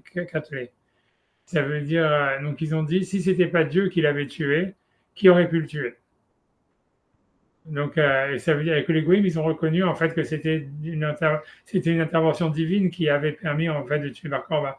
J'imagine, si vous voulez, je vais quand même scroll down pour savoir c'est quoi Pitoumé et voir pour ne pas vous faire des approximations, hein, désolé. Des secondes. Donc d'abord, j'aimerais bien, mon Sepasouk, ça m'intéresse de savoir où est-ce qu'il est. C'est dans Zacharie. Ok. Peu importe, ok, moi je vais regarder une autre fois. Donc 2 secondes, la phrase du même. C'est une his body. Donc Pitoumé, ça veut dire son body, son corps. He found a poisonous snake wrapped around him and he said, if not, got him. Donc, grosso modo, ça voulait dire, grosso modo, c'est sûrement le serpent qui l'a tué. Il ne voulait pas croire le Gitéen qui l'a tué. Et ça veut dire en fait que c'est Hachem qui l'avait tué. C'est-à-dire les Romains, ils ont vu la main de Dieu dans la chute de Masada et dans la mort de Bar Korba. Voilà, c'est ça l'idée, quoi. Ça veut dire que les Romains, eux, ils voient en fait que c'est l'intervention divine, quoi. C'est ce que Bar Korba ils voient pas, les Romains ils le voient. Tu vois, tu vois, c'est ça l'idée, quoi. Je veux dire, ça aussi, peut-être, c'est un truc intéressant parce que c'est en fait, au fond, ce qui expliquerait pourquoi les Arabes, ils sont tellement comme ça parce qu'ils voient, en fait, c'est un dévoilement de la présence d'Hachem et toutes leurs défaites, ils les voient vraiment comme, en fait, la main de Dieu. Et en fait, mais pour eux, d'un côté, ça les excite encore plus à attaquer, j'imagine, quelque chose comme ça. Mais en tout cas, ici, on voit que les Romains eux-mêmes, ils voient la main de Dieu, même dans le fait qu'ils ont gagné, quoi. Ça veut dire, parce que pour eux, ça leur paraît quelque chose de surnaturel. Tu vois, donc moi, je reviens dans le texte en original, désolé, mais je n'ai pas le choix. En fait, je pourrais avoir 2 fenêtres et jouer sur les 2 fenêtres, mais bon. Mais moi, tu vois, je sais, je pourrais le faire, je sais, mais bon, c'est trop intelligent pour moi. Allez, parce que je pensais pas que j'allais avoir besoin de faire tellement d'aller-retour, tu vois, mais à chaque fois, je me dis, ok, bon, c'est bientôt fini. Donc, il dit, Amar, il a déclaré, ce n'était pas Dieu qui l'avait tué, qui aurait pu le tuer. Kara, alors, donc, il a appelé sur lui, Imlo Kitsura Mecharam, Badona Isgaram. Donc, ça, c'est un passouk dans Devarim, comment ça s'appelle, la paracha Azinu. Ça veut dire aussi, ce n'était qu'Hachem qui les a vendus, quoi. Et c'est Hachem qui les a enfermés. Okay. Donc là, il continue. Donc, puisque c'est Hachem qui le veut, mais pour les Romains, l'idée, c'est comme Hachem il le veut, donc on y va, quoi. Donc, ils ont tué à ce moment-là des Masada ou des Juifs, Chaka Asus Bedam Atrotamo, jusqu'à ce que il y avait du sang, jusqu'à ce que même les chevaux, ils en avaient du sang jusqu'à leur narine. Adam et Galgel Slaim Masoy Arbaim Sea, et ça veut dire et le sang, donc ça veut dire il arrivait à bouger il faisait une rivière quoi, qui bougeait des rochers qui faisaient même 40 CA, c'est la taille d'un mikvé, quoi, donc c'est 1 m3 ou 1 m5. Adam Beyam Arba 1000, jusqu'à ce que le sang il a fait un fleuve qui allait jusqu'à la mer sur une longueur de 4000, ça veut dire 6 km. Une Thomas chez Krovalayam, voilà, et ça veut dire, il veut dire plus qu'Arba 1000, ça serait la largeur du fleuve. Et si tu vas me dire que c'est à côté de la mer, alors Rokaminayam Arba 1000, alors qu'on sait que Masada, c'est éloigné de la mer à plus de 60 km. Voilà, donc je pense qu'après, c'est que des descriptions du massacre. Ils ont trouvé 300 cerveaux d'enfants qui étaient fracassés sur une seule pierre. Et ils ont trouvé, je sais pas, des boîtes des tefilines, quoi, qui faisaient en tout, je sais pas, chacun tesha séin, c'est pas une quantité énorme. Mais c'est un peu comme les chaussures, mais à l'époque, c'était les tefilines, quoi. C'est-à-dire dans la grande concentration, il y a les chaussures. Et j'aimerais tesha chez Shalosh Séin. Il y en a qui disent que c'était 3 de Shalosh Séin. Taner Abishon Ben Gamiel Omer, Hamesh Meod Bate Sofri, Mayou Bebetar. Donc il y avait 500 écoles ou 5 choses comme ça dans Bétar. Bakatan Shebain En Pachot de Hamesh Meod Tinokot. Il y avait dans chaque école au moins 500 enfants. Et oui, mais Baou Asonim Alenu, Bemartovim Alalu Anu, Yotsim Alehem, ou Menachim Etrenehem. Et il disait si jamais les ennemis viennent nous attaquer, on prend nos stylos et on va leur crever les yeux. Les Kavan Shegarmu à Bonot, et à cause du fait qu'on avait des Averot, Ayukorhin Kolechad Vechad Besifro, ils prenaient chacun, au contraire, les Romains, ils ont pris chacun ils les ont entourés de leurs livres, qui étaient à l'époque des livres entourés, quoi, mais sans fin autour, et ils les brûlaient vivants dans leurs livres. Et donc, il y en a un qui dit, il reste que moi, donc je ne sais pas qui parle exactement, c'est Rabbi Shimon Ben Gamliel, qui est le seul survivant. Le Kara Al-Garmé, et il disait sur lui-même, Eni Olela Le Nafshi Mikol Benotiri, ça veut dire, mes yeux, voilà, je ne sais pas, qu'il pleure pour mon âme de tous les enfants de ma ville. Kerem Gadol Ayal Adrien Saracha. Donc Adrien, il avait un grand, comment dire, vineyard, je sais plus comment dire en français maintenant, une vigne. Vignoble. Vignoble. Shmona 5000 qui faisait, on va dire, 20 km, 25 km sur 25 km, Min Tiberia à Sipori, la taille de Tibériade à Sipori, et qui Fougadam à Ogepeta, Melokoma, au Adaïm. Ça veut dire qu'ils ont fait une barrière autour avec tous les cadavres de Bétar. Voilà, ça veut dire avec les mains, donc Mistama empilé, ou ça veut dire crucifié, voilà. Pichouti Adaïm, a priori, ça veut dire crucifié. Melo Gazar Alem chez Kaverou, et donc il avait fait un décret qu'il ne soit pas enterré, chez Ahmad Melachacher, jusqu'à ce qu'il a fait le roi d'après, qui est Gazar Alem chez Kaverou, qui a décrété qu'il devait être enterré. Bon, voilà, mais ça, c'est l'histoire c'est pas l'histoire de Bar Korba. Est-ce que tu vois, donc il avait un soutien des rabbanim ou pas, etc. Donc voilà, tu vois, ça veut dire, c'est a priori jusqu'à un certain point, oui. Et en fait, c'est lui-même, en fait, qui les aurait même carrément, tu vois. Je sais, cette histoire de Rabbi Eliezer Amodaï, tué par Bar Korba, a priori parce qu'il soupçonnait qu'il était l'ennemi. A priori, c'est ça l'histoire, tu vois. Et a priori, c'est ça ce qui a été le turning point, tu vois, de la truc. Et bon, voilà, je pense que c'est sûr que c'est quelque chose, tu vois, en fait, qui est, je sais, ça fait penser un peu à l'actualité, quoi, c'est tout, mais je sais pas quoi dire d'autre. C'est sûr, c'est vrai que si on voit que Bar Korba lui-même, en fait, il disait, tu nous as abandonnés, laisse-nous tranquilles. Tu vois, donc en fait, on n'a pas l'impression que c'était, tu vois, en fait, que voilà, qu'il se révoltait pour les mitzvot, quoi. Tu vois, donc, etc. Donc, je sais pas, j'en sais rien, tu vois. Bon, en tous les cas, et malgré tout, il avait le soutien des rabbanim. De Rabbi Akiva, en tous les cas, et maintenant, Rabbi Eliezer Amodaï qui disait, je sais pas, ne juge pas aujourd'hui. Ah non, je sais pas, moi, j'ai pas d'opinion là-dessus sur ça. Ce que je veux dire, voilà, c'est tout. Qu'est-ce que je voulais que je dise? C'est pour ça que je veux dire que c'est sûr qu'on comprend que c'est une évidence a priori que normalement, ça veut dire voilà, il faudrait donner sa vie pour son peuple. On a l'impression qu'en tant que juif, tu vois, c'est quelque chose. On a l'impression qu'il y a une nécessité historique et tout ça, et qui fait sens, tu vois, je veux dire.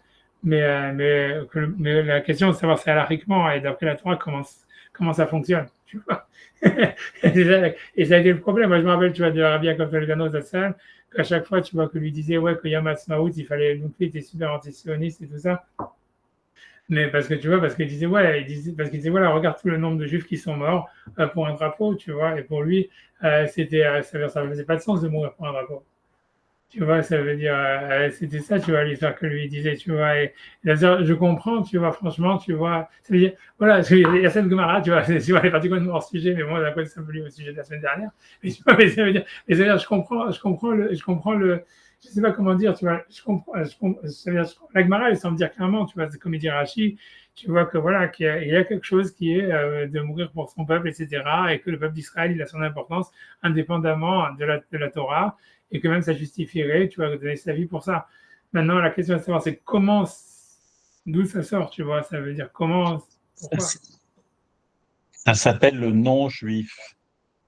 Ça s'appelle le non-juif. Et c'est aussi une façon de se décrire comme juif. C'est-à-dire, il y a une chose auquel les juifs ne peuvent pas renoncer. Même les juifs laïcs, etc., je veux dire, ils se définissent comme porteurs du non-juif, quoi. C'est-à-dire, même s'ils n'ont pas, et d'ailleurs, on voit même le contre-exemple aujourd'hui avec des juifs, même laïcs, antisionistes, des juifs new-yorkais, ceux qui viennent, non, mais qui viennent revendiquer, même en étant prêts à tuer leurs propres frères, si tu veux, à se mettre dans le camp de l'ennemi, mais qui viennent et qui se présentent comme des juifs, quoi.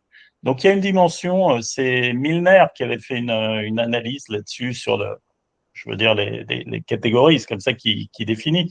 Et bon, il y a des juifs ce qui s'appelle les juifs de savoir, c'est juifs de la halakha qui transmettent, mais il y a aussi les porteurs du non-juif, quoi. Ceux qui portent le non-juif, et ça, je veux dire, même s'ils sont absolument pas pratiquants, laïcs, etc., c'est une dimension, on va dire, par laquelle ils se définissent dans l'absolu, quoi, de façon ontologique. Oui, je comprends, c'est tout ça, je comprends, mais pour moi, la question, c'est ça, c'est comment la Gemara, elle ramène ça, tu vois, ça veut dire, pourquoi, tu vois, ça veut dire comment la Gemara, elle justifie, tu vois, ça veut dire, ça serait quoi la justification halachique de tout ça? Tu vois, c'est ça la vraie question, tu vois, c'est comment le peuple d'Israël, il se justifie dans la halakha. Et ça, c'est une question, tu vois, que je te dis, moi, je l'ai posée dans le livre, tu vois, c'est parce que quand il y avait sur l'histoire sur la conversion, dans un des articles, tu vois, c'est dans un des articles qu'il y avait dans l'éclaireur sur la conversion à l'islam, et tu vois, que j'expliquais qu'à mon avis, tu vois, c'est quand on regarde les gens de Shabbatai Tzvi, parce que tu vois, les gens ils disaient, ouais, l'idée c'est que voilà, c'est que pour les followers de Shabbatai Tzvi, pour Shabbatai Tzvi lui-même, qui était un grand ami de Racham, ça veut dire que tu ne peux pas lui enlever, et qui avait beaucoup de followers qui étaient des grands amis de Rachamim, quoi. C'était pas, voilà, ça veut dire, voilà, ça, il n'y a aucun doute dessus, puisque tu vois, et que en fait, tu vois, eux, ils voyaient la conversion à l'islam comme étant une étape, en fait, si tu veux, vers le Mashiach, tu vois. Et ça veut dire, c'est puisqu'en fait, tu vois, parce que pour eux, l'idée, c'est que, comme en fait, c'est-à-dire, l'idée, c'est que techniquement, tu peux faire la tefila, comme on a dit, tu peux te convertir à l'islam sans abandonner la Torah. Je veux dire, il n'y a aucun problème de mettre des tefilines et d'être musulman, et de faire Shabbat et d'être musulman, et il n'y a aucun problème. Et tu vois, et donc, ça veut dire, ce que je veux dire, voilà, on voit bien, en fait, ce qui était nié, c'était l'identité juive, et la question, c'était de savoir, tu vois, c'était comme une sorte de rentrer dans une sorte de l'islam, comme c'est la religion qui est en train d'englober tout. C'est-à-dire, en fait, tu vois, voilà, de rentrer dans une sorte de, comment dire, d'universalisme à travers l'islam. Et que le judaïsme, il aurait sa place dedans, tu vois. Et on voit bien que c'était ça ce que j'avais dit. Et d'un autre côté, je veux dire, tu vois, d'une certaine manière, c'est au niveau de la règle, c'est très difficile, en fait, comment dire, à contredire. Tu vois ce que je veux dire? C'est ça le point de tout ça. Ça veut dire, c'est ok, très bien, tu vois, machin, on voit bien que l'histoire. Bon, tout le monde ressent que c'est n'importe quoi. C'est surtout parce que quand tu vois les Arabes aujourd'hui, etc., tu dis c'est pas possible que ce soit ça le Mashiach, même en tant qu'étape, tu vois. Et ça veut dire, mais moi, j'en sais rien. Ça veut dire, ok, mais donc c'est pour ça que nous, on regarde ça quand on dit, ah, c'est quoi ces conneries et tout ça, etc. Mais au fond, tu vois, au niveau théorique, tu vois, c'est pas, ça veut dire, voilà, tu vois, ça veut dire, voilà, ça veut dire, non, mais ça veut dire, voilà, au niveau théorique, la question, elle se pose, tu vois, ça veut dire, voilà, ça veut dire, tu vois, qu'est-ce qui justifie, tu vois, l'État d'Israël en tant que nation, en tant que peuple, en tant qu'identité, tu vois, comme Rachid est obligé d'inventer un mot, tu vois, de dire, il y a un doute, tu vois, de sorte là, qui sort pour la première fois, tu vois. Pour moi, c'est un truc incroyable qui dit Yesh Sadia Hadout, qui est un côté de judaïsme. Tu vois, incroyable, tu vois, dans les mots de Rachid, tu vois, ça veut dire, tu vois, ça veut dire, qu'est-ce que ça veut dire, un côté de judaïsme? Tu vois, c'est quoi le judaïsme sans les mitzvot? C'est quoi exactement? Tu vois, c'est ça. Alors, les chassidim disent c'est le Streimel, les Saranim vont dire c'est la Dafina, le Héné, j'en sais rien. Mais, tu vois, je sais pas. Est-ce qu'on peut pas dire qu'en dehors des mitzvot, on est quand même porteur de ce potentiel, quoi? Sinon, pourquoi vouloir nous exterminer, on va dire, pourquoi justement dans cette dimension de Shmad, pourquoi nous exterminer? Parce qu'il y a beaucoup de juifs qui ont été exterminés, qui sont exterminés, qui étaient des laïcs, qui n'avaient jamais fait une mitzvah de leur vie, Ouais, il y a des si tu convertis veux. au Donc, christianisme. on est porteur d'un potentiel, si tu veux. Sinon, enfin, je pense que les nazis, Hitler, ils voulaient nous exterminer parce qu'on était porteur de ce potentiel, justement. Parce qu'on était témoin de quelque chose. On porte quelque chose en dehors, même en dehors de la Torah, si tu veux. On porte, puisqu'on voit que la Torah, elle se transmet, elle saute des générations, elle passe comme ça. Donc, c'est pas, je veux dire, Ouais, je suis tu vois, d'accord. il y a un reste, il y a quelque chose, si tu veux, il y a un potentiel. Non, c'est sûr qu'il faut dire ça. On voit bien que par rapport au parachat de la semaine, qu'on voit qu'Abraham, il veut toujours absolument avoir des enfants, absolument que ça soit quelque chose de, on va dire, de génétique, bien qu'il avait des nefesh à Sharasu Becharan, des âmes qu'il avait fait à Haran, il voulait en fait quelque chose, tu vois, qui était, voilà, de l'ordre de sa descendance physique, et on voit bien que c'est, voilà, c'est un truc central dans la Torah. Maintenant, la question, c'est de savoir, encore une fois, je sais pas, moi, pour moi, le truc, ce qui est le plus incroyable, honnêtement, je me rappelle pas, je vais pas regarder sur, comment ça s'appelle, le truc là, c'est le truc, le moteur, la base de données là, comment elle s'appelle, Otsara Horma. J'ai pas regardé dans le Otsara Horma pour savoir faire de la recherche là-bas, mais en tous les cas, de ce que j'avais, tu vois, quand j'ai fait de la recherche sur ça pour savoir d'où ça sort, des commentateurs là-dessus, en fait, c'était complètement, c'était le silence, tu vois, c'était le silence. Et tu vois, alors que pour moi, c'est quand même un point hyper central, tu vois ce que je veux dire. Tu vois, c'est assez impressionnant. Et tu vois, et tu vois, et même, voilà, que le Rambam lui fait carrément l'impasse sur ça en disant non, c'est pour les mitzvot et tout ça, comme si, voilà, je veux dire, tu vois, c'est tout, c'est bon. Voilà, mais si vous voulez, on peut commencer quand même, tu vois. Je vais commencer quand même la rade d'après, c'est un peu lié à ça. Je pense pas tu vois, on a le temps de finir, mais voilà, mais ça, c'était parce que, voilà, c'est Yves, il m'avait demandé la semaine dernière, il avait dit, voilà, est-ce que la mitzvah de Yerek à avoir, c'est que sur les 3 mitzvot et tout ça, en fait. C'est pas aussi limité que ça, quoi. En fait, grosso modo, c'est sur les 3 mitzvot. Si jamais, en fait, dans tous les cas, sur les 3 mitzvot de Gilou Yaret Shuvut Damim Avodazara, c'est même en privé, même si jamais c'est pas Shat Hashmad, même si jamais le goy, il le fait dans son intérêt personnel, pas contre la Torah, il veut juste que tu tues quelqu'un d'autre, ou il veut violer une femme, ou n'importe quoi. C'est à ce moment-là. Ça, ces 3 mitzvot, elles sont spécifiques à cause de ça, qu'elles sont, on va dire, voilà, quoi qu'il arrive. Les autres mitzvot, en fait, c'est là où c'est en public, ça dépend chez Attachment, etc. C'est ça ce qui est aussi plus ou moins. Bref. Maintenant, donc, je reviens, tu vois, dans un truc un peu lié, tu vois, parce que j'ai envie de revenir sur la lara que je voulais faire aujourd'hui. Donc voilà, donc je reviens sur le Rambam.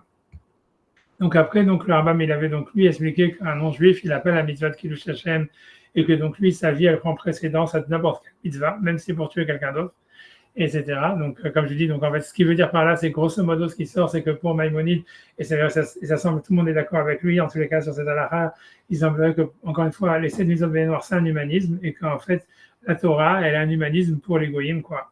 Et tu vois, ça veut dire que c'est toujours été un grand débat, est-ce que la Torah est un humanisme? Et l'idée, c'est de dire, aussi bizarre que ça soit, c'est-à-dire que pour les Bnei Noir, c'est oui un humanisme, et alors que pour les juifs, c'est pas un humanisme. Ça veut dire, pour un Ben Noir, ça veut dire oui, la vie, ta vie ou la vie humaine, elle prend précédence, c'est la valeur absolue qui prend précédence sur tout.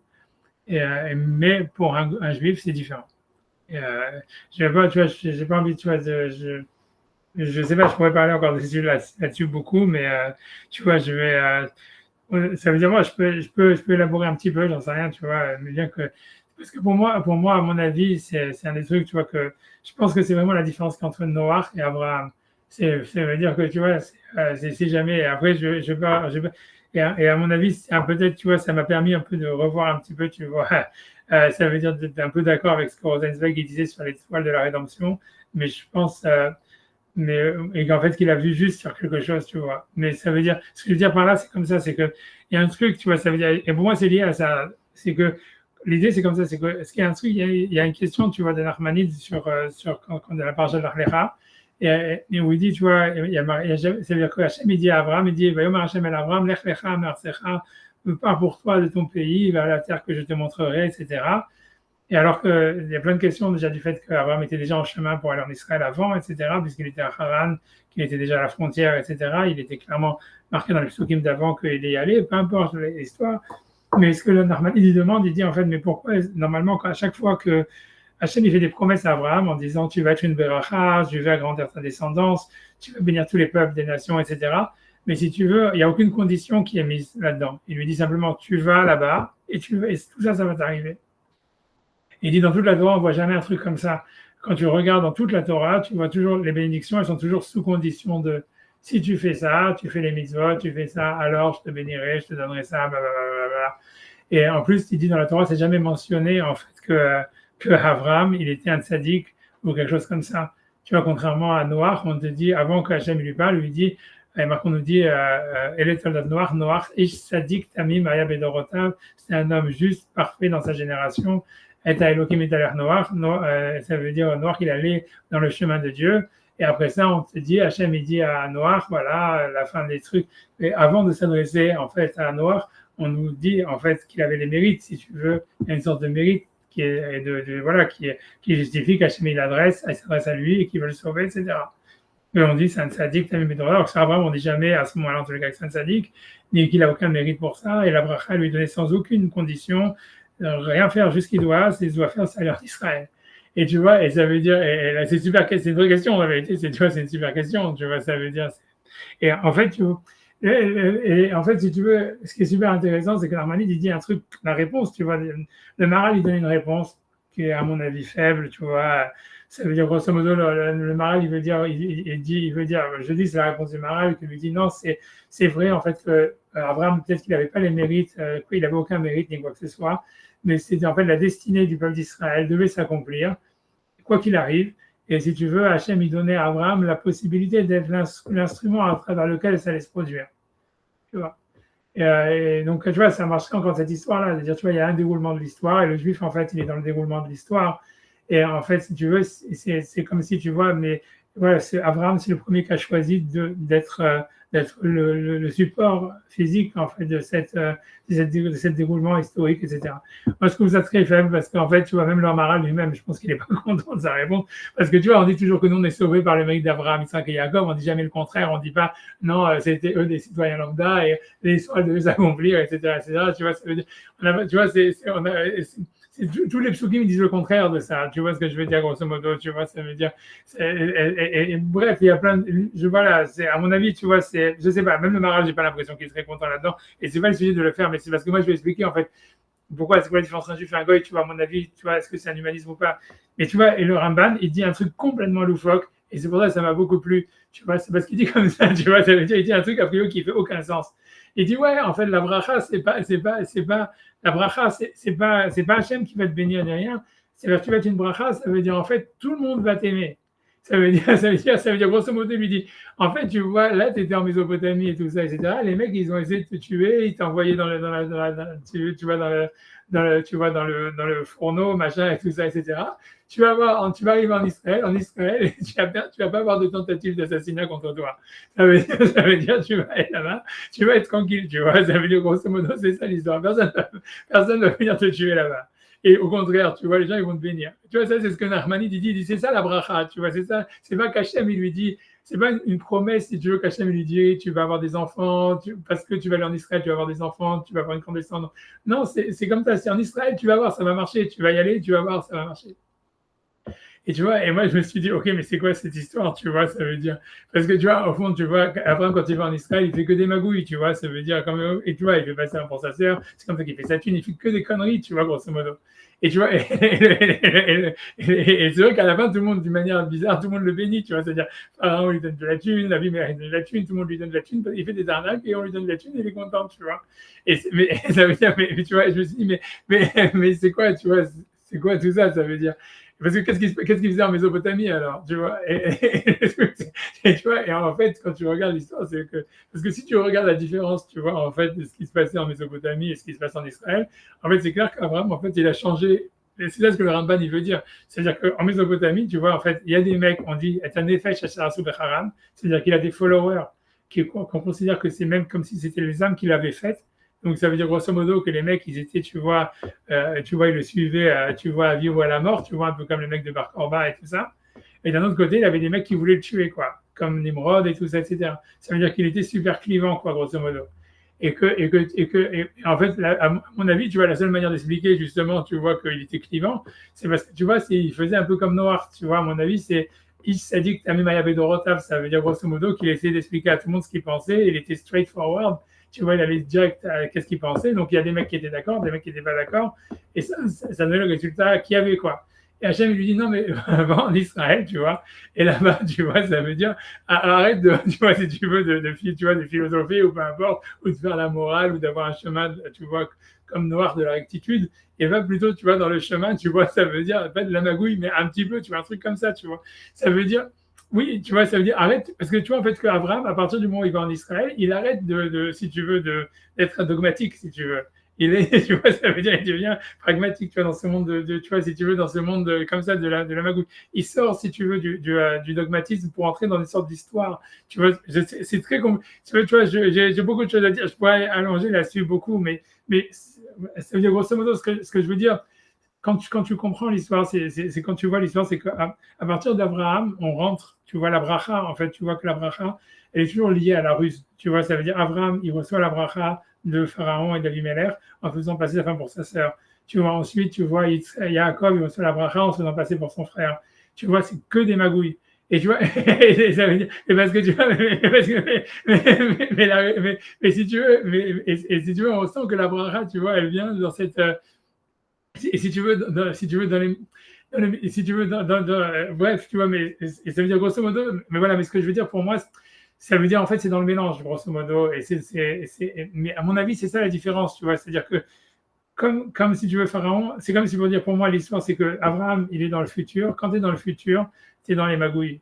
Tu vois, Noir il est dans le présent, quand tu es dans le présent, tu vois, tu es dans le chemin de la rectitude, tu vois, Aish Sadik, Tamim Ayabedorotav, et Elohim Italach Noir. Et je pense que tu vois, c'est pour ça que sur le Goy, on te dit, ouais, le Goy, il vit au présent. Donc, pour lui, la Torah, c'est un humanisme. Tu vois, il y a une logique, la valeur absolue, c'est la vie humaine, même sa propre vie humaine, etc., sous certaines conditions. Ensuite, tout s'organise à travers ça. Parce qu'en fait, si tu veux, c'est une réalisation qui se fait au présent. Quand on est dans une réalisation, tu vois, où en fait, il y a un futur, tu vois, c'est quelque chose, on veut ouvrir des possibles, si tu veux. Alors en fait, si tu veux, là, on est plus voilà, dans quelque chose qui est plus flou, tu vois, qui est dans la magouille, dans le truc. Et si tu veux, je pense que tu vois, voilà, j'ai pas envie parce que grosso modo, pour expliquer l'histoire, c'est parce qu'en fait, si tu veux, et à mon avis, c'est un sens kabbalistique. Ça veut dire, c'est qu'en fait, c'est que l'unité du divin, elle peut se faire que dans le mélange. Et donc, dans le mélange, avant que tu vois qu'il y ait une séparation, que tu vois qu'il arrive avec les 12 tribus d'Israël, si tu veux. Mais ça veut dire, l'idée, c'est qu'il faut commencer par quelque chose qui est flou, par un mélange, par quelque chose qui est, tu vois, qui est, voilà, où il y a de la magouille, où il y a de l'arnaque, tu vois. Tu vois, ça veut dire, et si tu veux, voilà, et c'est pour ça que le peuple d'Israël, il est, voilà, ouais, vas-y, ce que tu veux dire. Oui, non, ben moi, pour aller dans ton sens, j'ai l'impression effectivement que tant qu'il était en Mésopotamie, etc., il était dogmatique, mais enfin, que Dieu lui a dit à ce moment-là, tu n'as pas d'avenir comme ça. Ouais, voilà, c'est Donc, ça. faut que tu essayes autre chose. Il faut que tu essayes. Donc, comme tu dis, c'est ce qu'ont toujours fait les Juifs. On essaye de trouver les moyens de se créer un futur, quitte à être borderline, quoi. Quitte à être, c'est trouver un futur. Ça peut paraître au début, effectivement, une magouille, quoi. Ouais, non, c'est ça, mais je pense que même au niveau idéologique, c'est comme ça, j'ai beaucoup plus à rajouter, mais pour ça, je pense que, tu vois, dans les toiles de la rédemption, quand il dit, en fait, tu vois, quand Rosenzweig, il dit qu'en fait, voilà, c'est le christianisme, c'est ce qui s'inscrit dans l'histoire, et le judaïsme, c'est ce qui est fixé sur l'éternité, tu vois, je pense il a vu juste, sauf qu'il faut inverser, quoi. Ça veut dire, c'est plutôt le judaïsme, tu vois, en fait, qui ouvre l'histoire, tu vois, et si tu veux, c'est le christianisme qui est basé sur le présent, en réalité, comme une sorte de présent éternel. Et que justement, c'est pour ça que c'est leur erreur, eux, d'adapter à chaque fois leur religion, si tu veux, tu vois, ça veut dire, je pense que tu vois, Marx et Hegel et tout ça, ça veut dire quand ils ont commencé à dire la vérité, elle se réalise dans l'histoire, c'était une perversion en réalité, c'est ce qui a perverti en fait, si tu veux, la société occidentale. Ça veut dire que c'est une idée messianique juive en fait, qui peut être vécue que, on va dire, que en exil, on va dire comme Abraham qui va même en exil en Israël, etc. Mais ça ne peut pas être vécu en fait pour un peuple qui a le pouvoir. Et une fois que le peuple qui a le pouvoir commence à dire non, mais notre idéologie elle est en développement et elle s'adapte à chaque fois à notre mode de vie, c'est en fait ça devient quelque chose en fait qui est suicidaire. Tu vois, c'est là où en fait il y a la fin de la civilisation. Et je pense que tu vois, ça a été voilà, c'est possible que tu vois, Nietzsche, il a vu ça, sauf qu'il n'a pas compris, tu vois. Il a vu qu'il y avait comme une sorte de venin qui avait été inoculé à travers le judaïsme, dans le christianisme et dans la société occidentale, et qu'il a pensé, ah non, c'est l'amour du faible et tout ça, alors que c'est pas ça, c'est l'adaptabilité, justement, de l'histoire dans le présent. Alors que normalement, tu vois, eux, ils devaient être comme noirs, ça veut dire, voilà, il y a des valeurs qui bougent pas, qui sont, voilà, la vie humaine, etc., etc. C'est la vengeance du peuple juif. Pour moi, effectivement, j'ai toujours pensé que c'était un complot. Non, là, c'est pas un complot, Un c'est-à-dire, complot juif, c'est une fabrication. C'est une fabrication. Mais, je pense qu'il y a une fabrication. Il y a une fabrication justement pour inoculer ce poison. Bon, peut-être c'était nécessaire maintenant, effectivement, que le côté romain, édomique, tout ça, il puisse muter. C'est compliqué parce qu'ils se sont toujours adaptés en même temps. C'est un peu comme le capitalisme, hein, ça mute, ça mute.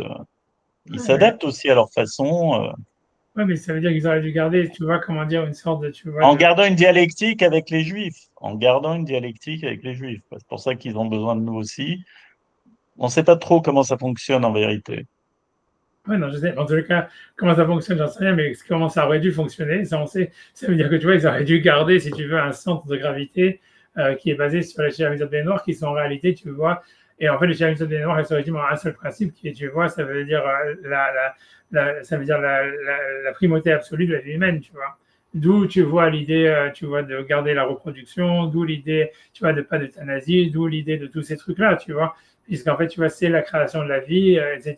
Et Et et c'est la pas l'islam, préservation. ça, à ton avis? C'est pas l'islam, ça, ce que tu décris? Peut-être, en tous les cas, c'est ça ce qu'on voit que quand on te dit, tu vois, pour moi, ce qui me prouve ça d'une manière, si tu veux, logique de dire ça, c'est le fait que on dit paradoxalement qu'un goy, il peut tuer quelqu'un d'autre pour sauver sa vie, que pour moi, c'est quelque chose, tu vois, de très bizarre. Parce que tu vois, encore une fois, que ce que j'avais parlé la semaine dernière, la Gemara, quand elle cherche, elle demande une source, pourquoi est-ce qu'on doit plutôt se laisser tuer que de tuer quelqu'un d'autre? Elle m'a dit, c'est une logique, il n'y a pas de source dans la Torah, c'est parce que qui te dit que ton sang à toi, il est plus rouge que celui de l'autre? Tu vois. Et la question est de dire pourquoi est-ce que pour un goy, la logique tout d'un coup n'existe plus, tu vois. Mais tu vois, ça veut dire en fait, grosso modo, c'est que, tu vois, comment tu peux comprendre? Si c'était un passouk de la Torah, alors tu pourrais dire, ah ok, ce passouk de la Torah, il est pas marqué chez les goyim ou je sais pas quoi.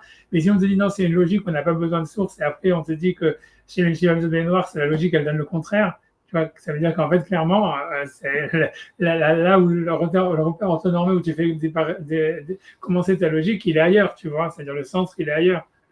Et a priori, le sens, ça serait quoi? C'est que dans la Torah, on a l'impression, tu vois, ça serait comme un truc de plus global, que ce soit l'univers, que ce soit la vie humaine vue dans sa globalité, qui serait, tu vois, ou l'histoire de l'histoire, j'en sais rien. Est-ce que ça, l'histoire, tu vois, puisqu'on regarde le futur, on est dans une expérience, tu vois, donc plus globale, plus, tu vois, ça veut dire, donc en fait, c'est comme si l'individu là-dedans, il est moins important, il est pas, si tu veux, si tu veux, la vie humaine, elle est en fait secondaire par rapport à une vie, on va dire, universelle. Et à partir de ce moment-là, tu peux penser le Mashiach, tu penses la Torah, tu penses tout ça, tu vois, tu penses Abraham, tu penses Magouille, tu penses tout ce que tu veux, parce que, tu vois, ça veut dire, tu as des ouvertures de tous les côtés, tu vois, pour voir comment est-ce que la vie, parce que la vie, c'est une magouille, tu vois ce que je veux dire. Donc, ça veut dire, tu vois, donc ça veut dire, voilà, donc, tu vois, mais l'idée, par contre, que tu vois, on voit que pour le Shem des Noirs, tu vois bien que Noir, l'idée, c'est construis-toi une teva, tu vois, sauf ta famille dedans, si tu veux aussi sauve des animaux, etc. Mais on voit bien que tout est en fait pour lui. Ça veut dire, grosso modo, ça veut dire que l'idée, c'est préserver la vie humaine, etc. Et cette vie humaine, tu vois, ça veut dire, elle a un sens que dans le sens, tu vois, que pour en fait justement qu'elle puisse se développer, puisqu'après il doit repeupler tout le monde, etc., etc. Et cette valeur-là, elle reste, tu vois, comment dire, absolue. Et à partir de là, tu construis une morale et tu as une centre de gravité complètement, tu vois, voilà, complètement, voilà, qui est inamovible, tu vois. Et à partir c'est quelque chose, en fait, tu vois, qui n'a pas pour vocation d'être, si tu veux, comment dire, de s'adapter à travers l'histoire ou si tu veux, ou voilà, voilà, d'être relativisé ou quoi que ce soit. Et en fait, tu vois bien que ce qui s'est passé, tu vois, ce qui a créé la chute de la civilisation occidentale, c'est en fait, ça commence, en fait, si tu réfléchis vraiment, tu vois que c'est l'histoire de Hegel, tu vois, ça veut dire, ça commence parce que Hegel, il a dit, oui, je suis la fin de la pensée, etc. Et d'un côté, c'est vrai, mais l'idée, c'est de dire quoi? C'est parce qu'une fois que qui en fait, simplement l'idée messianique, tu vois, importée dans le christianisme, tu vois, et ça veut dire l'idée de dire qu'en fait, non, mais nous, on a une religion, tu vois, ça veut dire qui va amener, tu vois, la fin tu vois, ça veut dire qui est le but, qui amène le but de l'histoire, tu vois ce que je veux dire?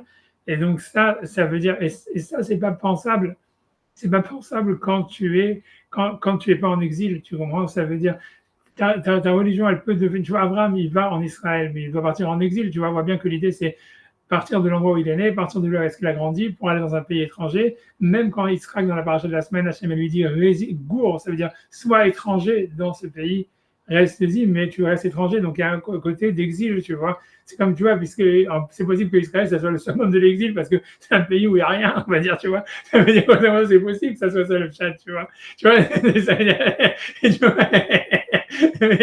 mais tu vois, mais que voilà, mais qu'à partir de là, tu peux construire le Mashiach, justement, parce que c'est juste un tas de sable, tu vois. Mais ça veut dire, mais tu vois, c'est possible, tu vois. Mais l'idée, c'est que comme ça que c'est pensable. Tu peux pas dire, voilà, maintenant on a notre gouvernement, on a l'État allemand, on a l'État truc et on a notre pouvoir, etc. Et du fait que, en fait, on est le gouvernement, donc on est la réalisation du projet de l'histoire, tu vois, qui se réalise à travers nos actions. À partir du moment où tu commences à penser ça, alors que tu es quelqu'un, ça veut dire tu es celui qui a le pouvoir, en fait, ça veut dire voilà, toutes tes valeurs, elles ont disparu, puisque tout devient relatif, tout devient, tu vois, ça veut dire sans sens absolu, sans rien. Ça devient comme une roue qui tourne et qui a perdu son centre de gravité. Donc, nécessairement, tu vas vers la destruction, tu vois.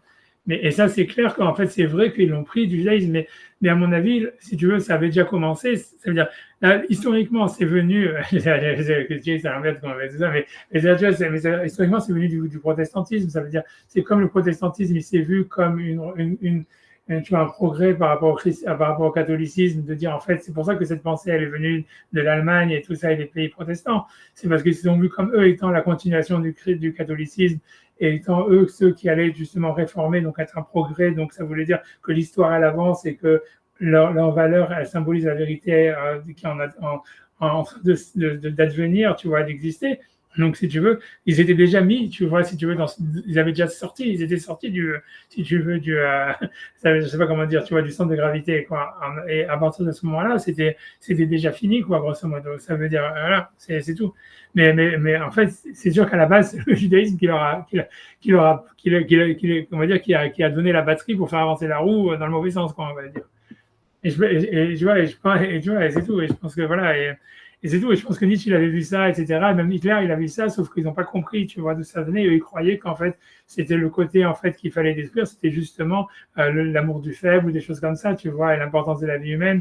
Et alors que tu vois, voilà, en fait, grosso modo, on a l'impression que tu vois, c'est si Hitler ou Nietzsche ils avaient étudié ce qu'on a étudié les lois les lois les lois du Rambam sur le Shem des Noirs et qu'ils avaient compris en fait qu'il y a deux ça veut dire que dans la Torah il y a deux choses, tu vois.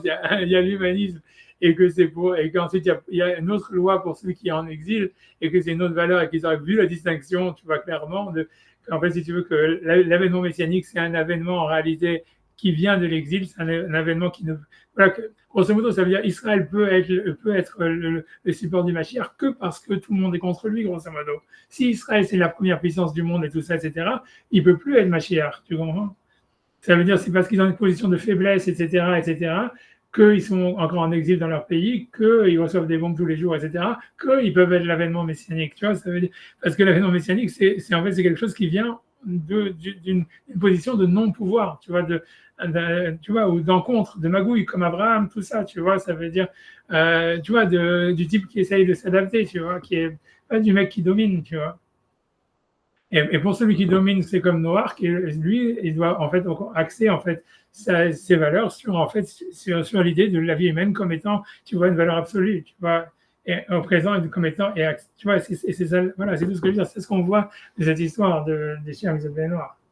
Mais bon, voilà. Donc ça, tu vois, tu vois, ça c'est ce que je voulais, c'est ce que j'avais, voilà, je voulais, il y a beaucoup de quoi parler sur ça, il y a beaucoup de quoi parler, mais tu vois, tu vois, j'en sais rien. Ça veut dire, pour moi, ce que je veux dire, ouais, si tu veux, ouais, je vais pas parler plus, mais je pense, tu vois, ça veut dire,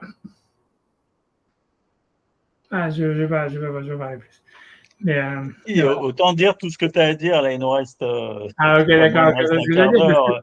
parce que je Donc, pense Philippe, parce qu'on va pas entamer le prochain ok, cours d'accord, qui ok. garde pour Parce que la moi, je semaine pense, si tu veux, prochaine. c'est-à-dire que moi, je pense aussi, c'est peut-être, je pense, tu vois, que depuis le début, tu vois, c'est quand on parle, tu vois, de la création de Ève et qu'on te dit, tu vois, au début, on te dit que Hachem, quand il a créé l'homme, il a créé mâle et femelle, tu vois, Zahar. Et ensuite, il y a une deuxième création où, en fait, Ève, elle sort de la côte d'Adam, etc.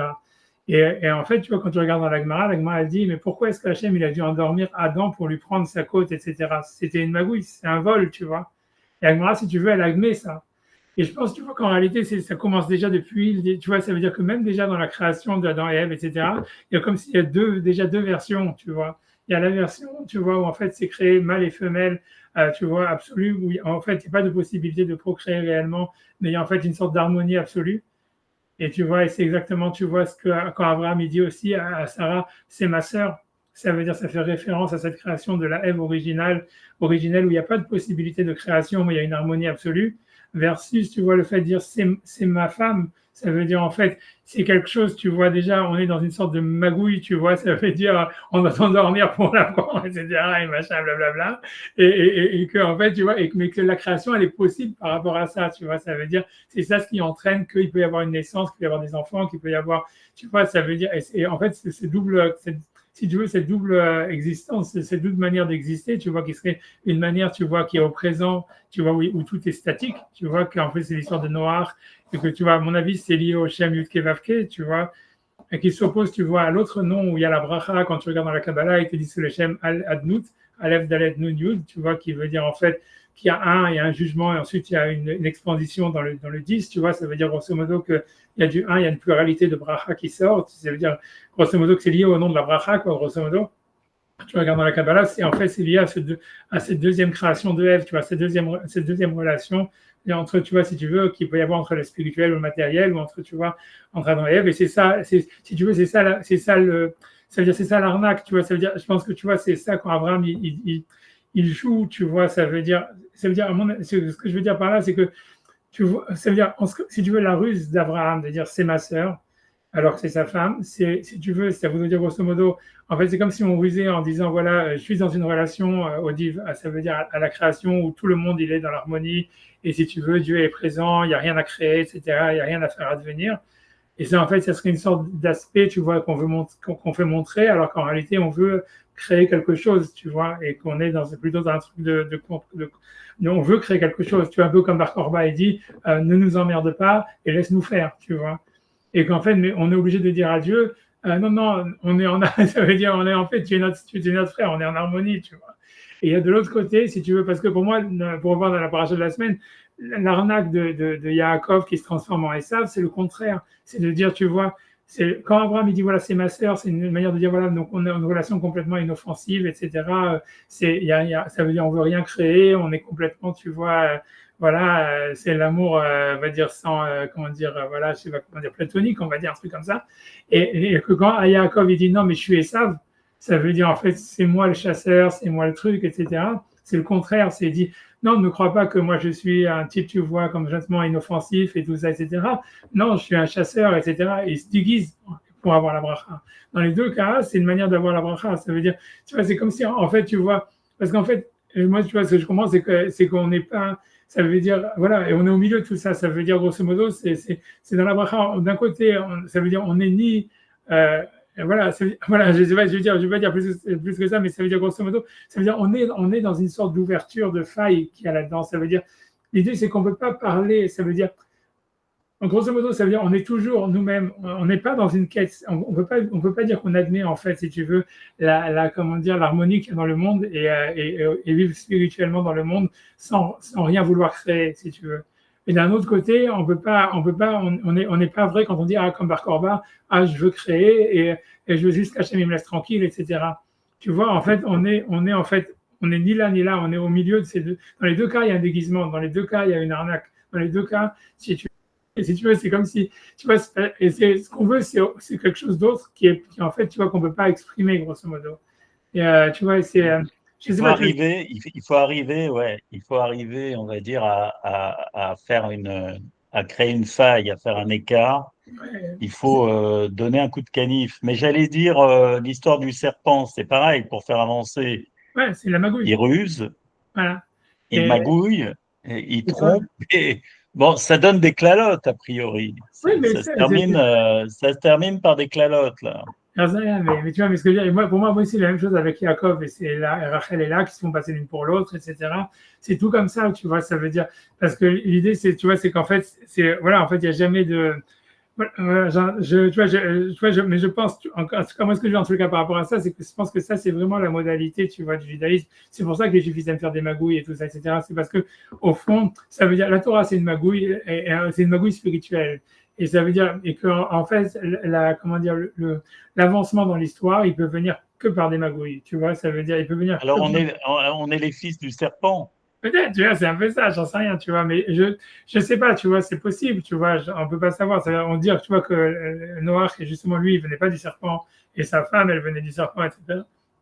Je sais pas si c'est ça la vraie question. Je pense que la vraie question, c'est que c'est celui qui dit, tu comprends, puisque, en fait, la vérité des choses, la vérité de la relation qu'on a avec Hachem ou avec les choses, en fait, elle dépasse le langage. Donc, ça veut dire, en fait, le vrai menteur, c'est celui qui veut être droit, si tu veux. C'est celui qui définit, qui est le vrai menteur, c'est celui qui est dogmatique, qui va dire Sadik, Tamim, Ayab et Dorotab. C'est lui le menteur, tu vois, en fait. Et c'est, tu vois, c'est ça l'histoire, tu vois, c'est ça, parce qu'en fait, puisque tout est mensonge, tu vois, donc ça veut dire, l'idée c'est qu'il faut justement, tu vois, ruser avec la vie, puisque la vie c'est une ruse, tu vois, puisqu'en fait, notre langage ou notre raison peut jamais, en fait, arriver, tu vas comprendre c'est quoi, et l'unité du divin, et l'essence même de la vie, etc. Donc finalement, la vérité, elle est dans le mensonge, tu vois, elle est dans l'acceptation des ruses. Et tu vois, c'est ça Israël, en fait, tu vois, c'est ça Israël, c'est ça la Torah. Tu vois que la Torah, en fait, c'est juste un truc qui te permet de dire n'importe quoi. Et puis c'est bon, tu vois. Tu vois, ça veut dire, ça veut dire, mais c'est vrai. Tu vois, mais voilà, mais c'est vrai. Mais tu vois, c'est tranquille, mais c'est ça l'idée, tu vois. Je me rends, je me rends, je me rends. Non, mais c'est ça l'histoire, tu vois. Je pense que celui qui pense pas comme ça, tu vois, alors le gars, lui, il n'a pas accès à ça. Et donc, lui, il doit rester, en fait, intransigeant, tu vois, sur un repère orthonormé très stable. Et tout à fait, en fait, tu vois, qui est plus grand encore que le rapport au divin, puisqu'il doit plutôt tuer quelqu'un d'autre plutôt que de se laisser tuer, ou il doit, tu vois, ça veut dire faire la Vodazara plutôt comme on a vu la semaine dernière. Voilà. On est un peuple on sait rester en équilibre, nous, là-dedans. C'est ça l'histoire. On sait rester sans trop se casser la gueule, quoi. On arrive quand même à marcher sur le fil Mais pendu au-dessus de la cordillère des Andes. voilà, mais je pense qu'il y a beaucoup là-dedans, il y a beaucoup à. Je pense qu'il y a beaucoup de choses dans ce. Et je pense que c'est, encore une fois, c'est ça l'histoire des deux femmes de Yaakov. C'est surtout tout le rapport, etc. Tu vois, voilà, c'est compliqué. Je pense que c'est surtout un rapport, tu vois, entre le présent et le futur. Je pense que le futur et le passé, je veux dire, tu vois, ce qu'on voit, moi, ce que j'ai vraiment l'impression, c'est, tu vois, c'est pour ça que c'est lié à la temporalité et à l'histoire d'Israël, qui est en fait dans le cheminement de l'histoire. C'est parce que quand tu regardes dans l'histoire de la Torah, tu vois clairement qu'en fait, il y a toujours un plan A qui marche pas et il y a toujours un plan B qui marche, tu vois. Et que tu vois, tu vois le plan, tu vois, c'est un peu comme dans la Lacha, il y a une très grande distinction entre l'Echatrila et Bidiavad. Tu vois, c'est comme on dit quand les livres ont fait la faute du veau d'or et marqué Hachem, il dit voilà, va y avoir Hachem Alpana, va y avoir, dites-moi les 13 attributs de Rachamim. Et quand tu regardes l'histoire, c'est que Hachem, il dit avant, il dit Hachem, tu veux pas voir le visage, mon avant, mais tu peux voir l'arrière. Et tu vois, et on a bien l'impression, je pense que même Rambam dans le Guide des Égarés, sans trop le trahir, il dit plus ou moins ça. Il veut dire, en fait, il y avait ce qu'Hachem, il aurait voulu que ça soit. Et après, il y a qu'est-ce que c'est, tu vois. Et ça veut dire, en fait, on est toujours, tu vois, Hachem, tu vois, et donc une fois que c'est, ok, Hachem, alors ça veut dire, voilà, c'est très attribué, il prend la faute sur lui. Et voilà, il a créé le monde comme ça. Et tu vois, c'est ça le Vayavor Hachem Alpanav. C'est-à-dire, Hachem, il a fait passer, tu veux les voir l'avant, ça veut dire qu'est-ce que ça aurait dû être. Ok, mais justement, maintenant, qu'est-ce que c'est devenu? Ok, même ça, tu vois, ça veut dire on accepte. Et je pense que, tu vois, c'est ça ce qui fait qu'il y a ce double, tu vois, ce double langage, ce double truc, ces deux créations de Ève. Il y a la Ève telle qu'elle aurait dû être et il y a la Ève telle qu'elle est en réalité, tu vois. Tu vois, tu vois, ça veut dire, voilà. Et en fait, dans le judaïsme, il y a ce côté-là, tu vois, c'est d'accorder, tu vois, le futur, qu'est-ce que ça devrait être dans le Messie, et qu'est-ce qui s'est passé, tu vois, comment le présent, il a fait que maintenant, on est dans un monde où c'est déjà, tu vois, on est en rattrapage, quoi, grosso modo, et voilà, on fait la Torah, et ça fonctionne, tu vois, ça fait tenir le truc. C'est un peu comme Rabbi Eliezer HaModai qui dit, pas aujourd'hui, on juge pas aujourd'hui, on juge pas aujourd'hui, tu vois, c'est un truc comme ça, tu vois, que voilà, c'est le contraire, c'est la magouille, tu vois, c'est l'opposé de dire, tu vois, un Korba qui dit, ne nous emmerde pas, nous on fait, et l'autre qui dit, ok, non, je suis pas aujourd'hui, je suis pas aujourd'hui. Tu vois, il y a un truc comme ça, tu vois, c'est ces deux aspects-là encore, tu vois. Tu vois, c'est quelque chose à réfléchir, j'en sais rien. Peut-être, genre, moi, pour la semaine prochaine, le truc à la suite, je laisse tranquille. Ouais, c'est top. Là, on va rester là-dessus parce que après, il y a déjà beaucoup ce serait super intéressant. à réfléchir. Ouais. Il y a déjà beaucoup à réfléchir. Ouais. C'est un cours que je vais réécouter attentivement. Ok, bon, moi, j'aime bien l'enregistrement, ça va marcher. Merci beaucoup. Ah oui, il n'y avait pas le robot, il n'y avait pas le robot. Ok, d'accord, ok, allez, mais là, normalement, c'est bon. Quoi? Non, mais il y avait l'enregistrement, l'enregistrement, il est bon. Il y a l'enregistrement, il y a Ça va me permettre de faire super. ceux qui sont en retard. Allez, écoute tout. Allez, Super. Merci beaucoup. Bonne journée. Je vais raccrocher.